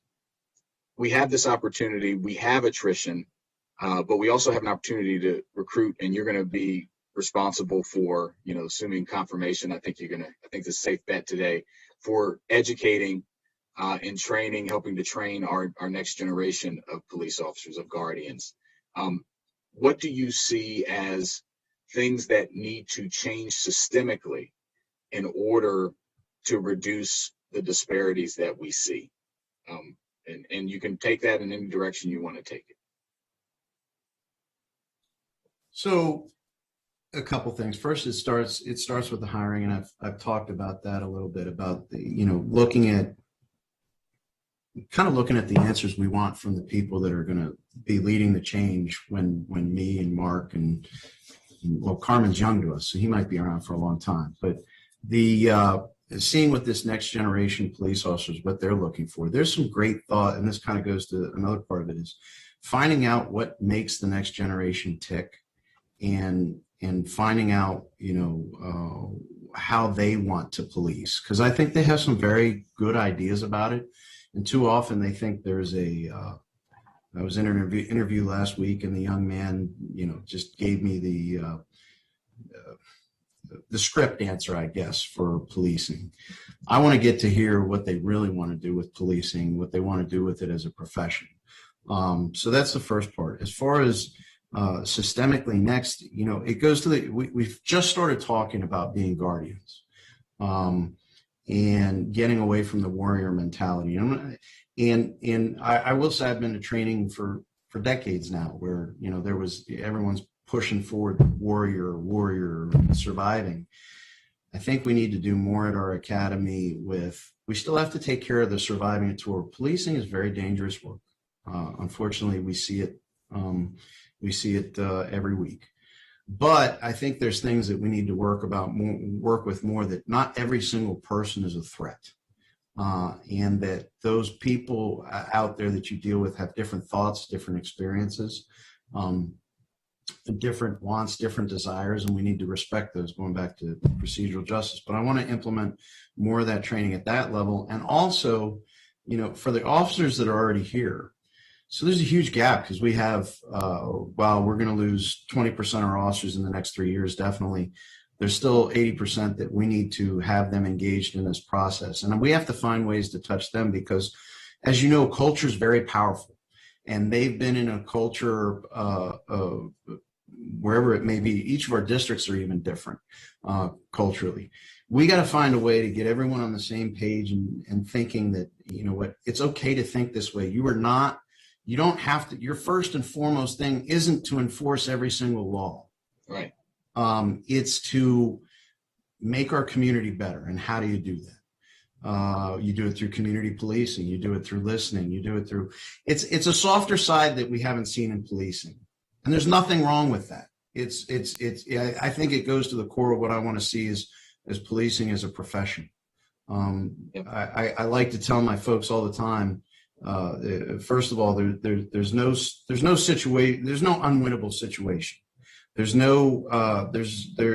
always a way to get something done, and we need to be creative in figuring out how to do that. And it doesn't all need to rely on a book that's this thick, and some of the things were written 50, 60, 70, 100 years ago. We need to engage people's minds and have conversations and really understand. I'm sorry, I'm going on too long, but one other thing is, I do think we need to understand implicit bias a little bit more and accept it, and not in the way that it was put out before. I think we need to understand the whole study of it to understand how we tick as humans. Yeah. Everyone has biases. Yep. We're not saying people are bad. We're saying that's human nature. So we have to find a way for everyone in all of our stakeholder groups to recognize, there's biases, and we have to find a way to cut through that bias and get us to a better place. Yeah. So that was probably a little rambling, but no, I appreciate it, and I know we're going over, but it's an important conversation. And I think I introduced a community informed police training bill that I'm hoping can be a part of this. What you discussed, I think it's critically important. The skills you're talking about are not only trained in the front end, but continually revisited, because as with bias or racism or anything, you can be at one moment and not be at the next, and you got to keep working on it. So you have to recognize it. And I will say, council member, the staff at the academy, we have upped our game as far as the training in this area just for the next class. And now there's more to learn from the audit that's going to come out, and we're going to keep striving and figuring out what the best mix is. So yeah. And then Captain Yamada, I'll just ask you a direct question. How much of these disparities do you think is related to police? Obviously the training is important, but being asked to do things that are out of their mandate, that out of their scope, that they should be doing, and how do you see that informing the next generation of policing? And you popped off my screen, so I don't. Oh, there you are. I see it top. Okay. There you go. Yeah. So it's again a very difficult question. If you could just ask me that one more time. Sure. So very specifically, I know it's a weighty question. I have a theory, and I'll give you my answer on the front end to help you. I think police do too much and are asked to step up and serve people that they shouldn't be serving, and we're working on that in mental health and other areas. We talked about pretext with Carmen on. I think there are things that police are doing, certain forms of policing. It's been called broken windows. It's been called proactive policing here that don't necessarily produce safety, and that lead to disproportionality. And what are your thoughts on the idea that we need to have our police focused on different things, obviously encountering everyone with respect, but focused in different ways to produce better justice and outcomes for our community? Yeah. So I don't know that there's one straight answer for this, but one of the things I focus on when we get a complaint, say from one of your constituents, we conduct an initial analysis. I go through this with the officers who work with me. What can we? Because a lot of times, like you point out, we're not a licensed clinical social worker. I'm not a mental health expert. I'm not a counselor all the time, but we're asked to do all of those things. So who else can we draw upon? What other resources are out there? And we have formed close relationships with a lot of groups. Beth Tabachnik, for instance, from HHS, Luis Cardona. There are resources out there that we can draw upon to find those alternative solutions, those solutions that can work from the different perspectives, the different angles that are thrust upon us as police officers, as opposed to enforcement and over-policing. Clearly, nobody wants that. And it's the same balance. It's on a much lighter level that we see as a district, that I've seen as a district commander when we receive national threats about synagogues or Muslim communities being threatened. We want to afford them the police presence, but when we park a police car out in front of a synagogue, that creates other problems too. We don't want to create those other problems. We don't want to be disparaging in our enforcement efforts. We want it to be equal. I'm going to emphasize with my officers, and I always have, I want a police stop or a police interaction that takes place on Piney Branch in Silver Spring, the same as occurs in Avenel in Potomac. Whether that's on a traffic stop, whether that's a non-custodial situation, whether that's handling a police report. I want our officers to be able to afford people the opportunity to have their voice, to tell us what's wrong, to offer us an excuse if we're accusing them of something, to offer us an explanation of what is going on, something that we might not see. Again, it comes down to communication, honesty, openness, a willingness to say, a willingness to listen, a willingness to understand. I think these other agencies are partners. We're going to ask them to be, I believe that I hold my officers accountable. I believe that Chief Jones believes the same things. I would like to see the other agencies do the same things. And in partnership, I think that can provide this type of police work that you're looking for. I appreciate that. And I grew up on Piney Branch and have been pulled over on Piney Branch. So I appreciate the lesson. Carmen, the same question, and I'm done, Mr. President, if you have anything to add on that. So thanks, Council Member. And sorry if it looks like I'm looking away. I'm seeing you on one screen and trying to look at the camera on the other screen. So in our discussions when we met earlier a few weeks ago and today, I think that we have to start this process or this dialogue with open and honest communication and training. Both are critical approaches. One of the things that I think Captain Frank mentioned first was finding out how the next generation of policing ticks, or what they are looking for, or how they want to police. Culture and the world itself has changed significantly over the past 15 years, but more impressively and sadly over the past year and a half. What we thought we were going to be doing pre-pandemic has been totally shifted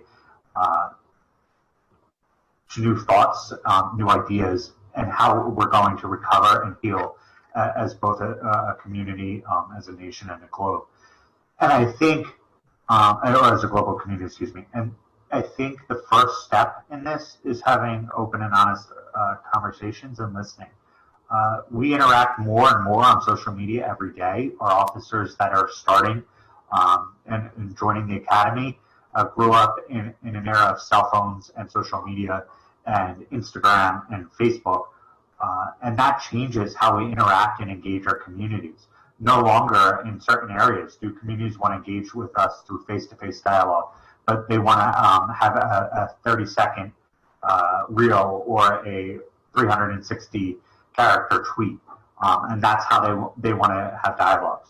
So we really have to look at how our police and our officers want to engage, but just as importantly, and probably even more importantly, or I would say more importantly, is how our community wants to engage with the police and how they want to be policed. You and I had a great conversation about over-policing in our community and pretext for traffic stops. But we need to have a larger dialogue about how communities want to interact with us and how they want us to patrol their neighborhoods. I would also talk a lot about the guardian mentality and the shift from the warrior mentality, as Captain Frank mentioned. When I was at the Department of Justice and the White House, we really focused on this. We had a variety of officer safety and wellness programs that fell within our portfolio and training, particularly around valor, which we retooled from this warrior mentality where everybody was a threat, and we had to see everybody as a threat, and shifting that towards de-escalation and engaging communities and having conversations. And then Blue Courage, which if all of you have an opportunity to watch the videos on YouTube or see, I would encourage it. But really looking at the guardian mentality and our hearts and minds and mindfulness to re-engage and think about how we as public servants work with our community members. The last thing, and I know I'm going long, is something that Captain Frank mentioned, which you mentioned a little bit, as well as Captain Yamada, and that's really looking at procedural justice and legitimacy. But we also have to take a data-driven approach to this. I really love the stats that you threw out about how you're 3 times more likely to be arrested, or excuse me, to be pulled over if you're an individual of color or a Black individual, but that's 7 times more likely in Bethesda. So let's look at this.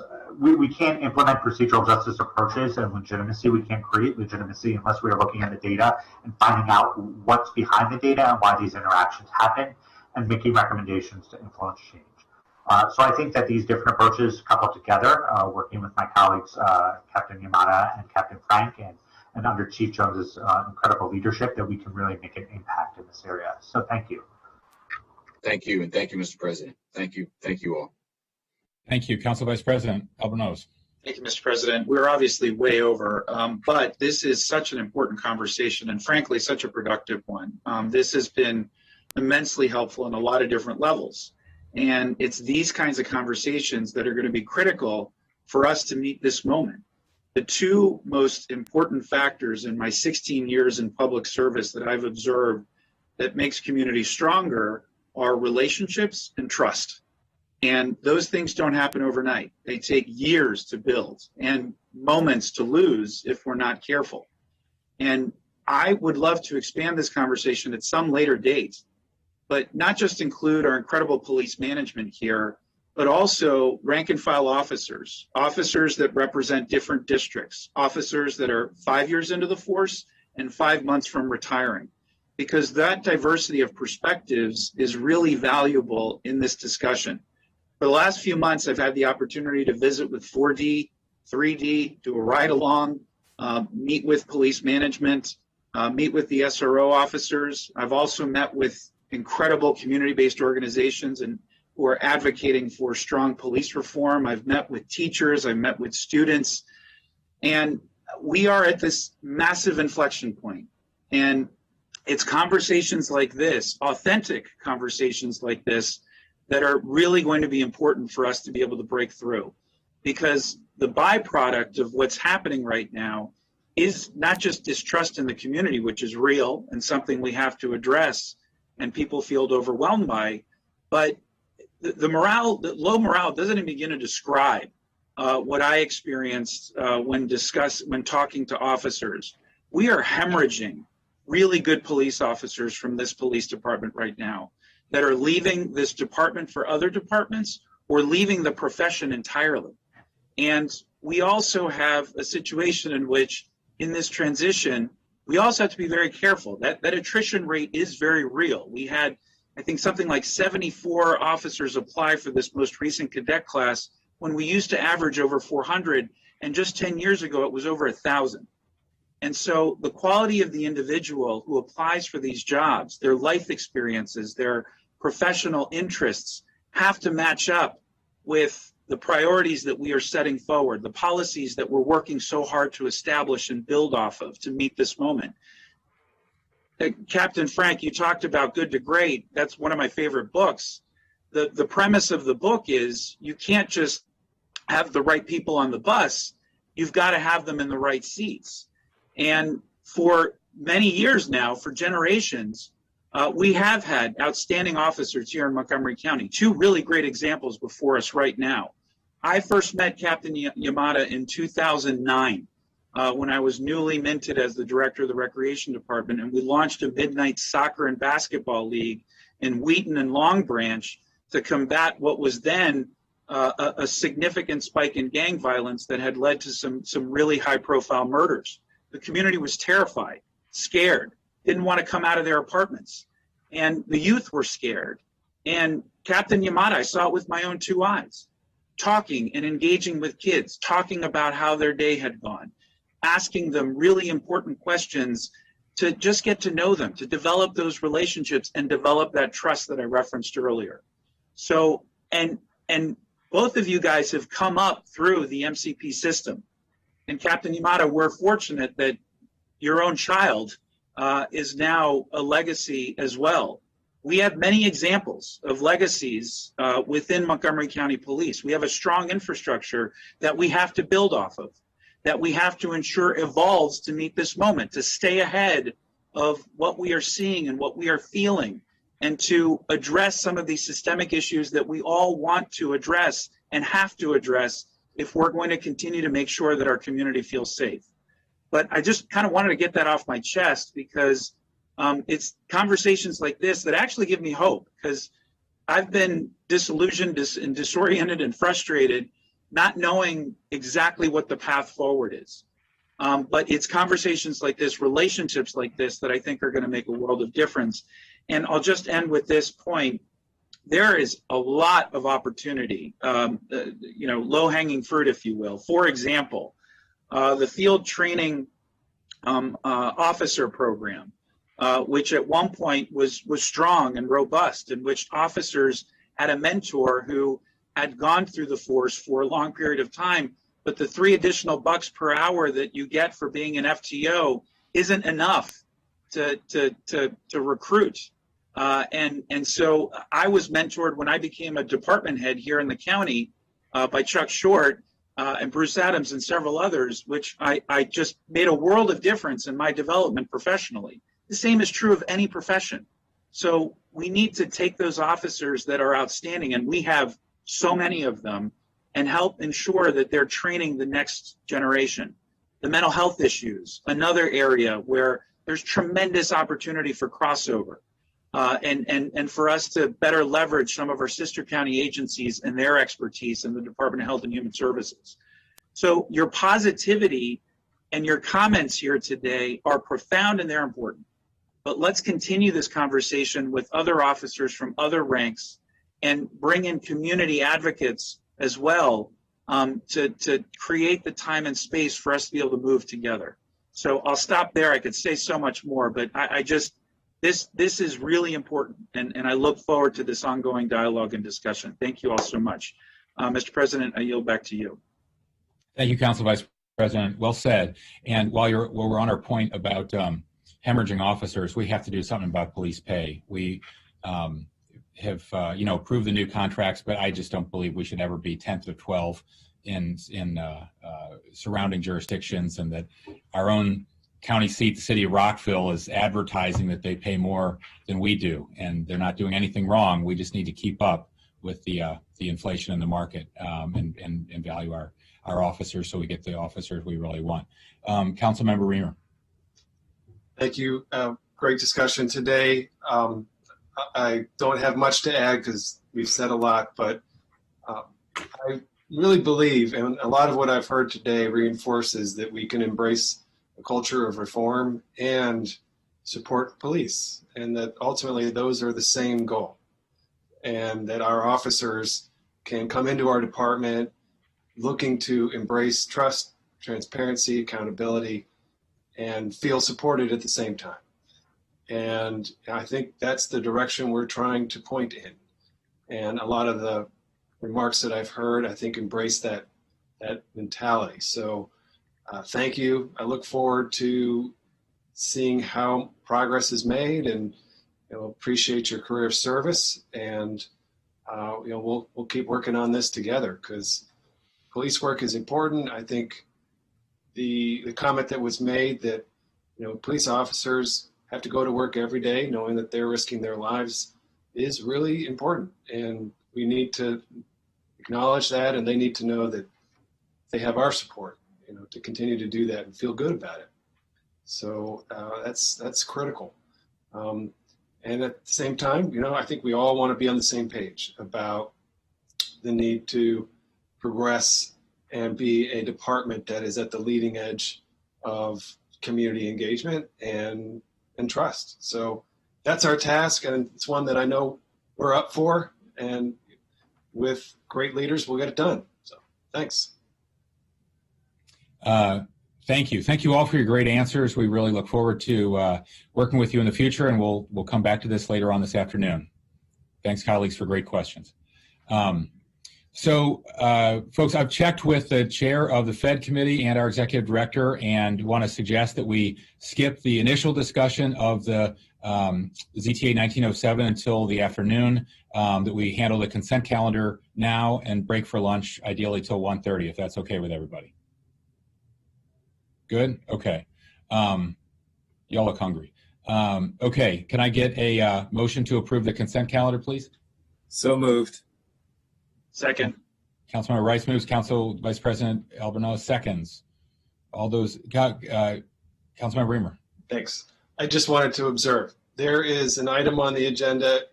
I'd hoped to pull it out just so we could talk about it, but we didn't have much room in the agenda today. We're approving the regulations for the WMATA pilot, the tax incentive for development on top of WMATA stations.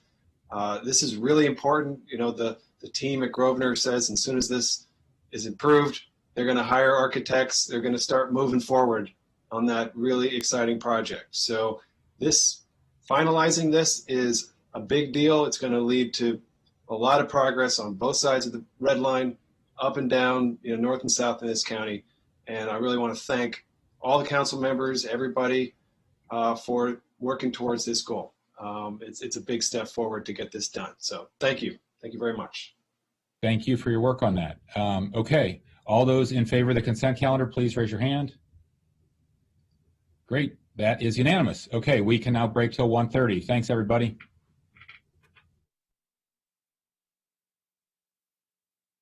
Is really very harmful, and some of the harmful effect is that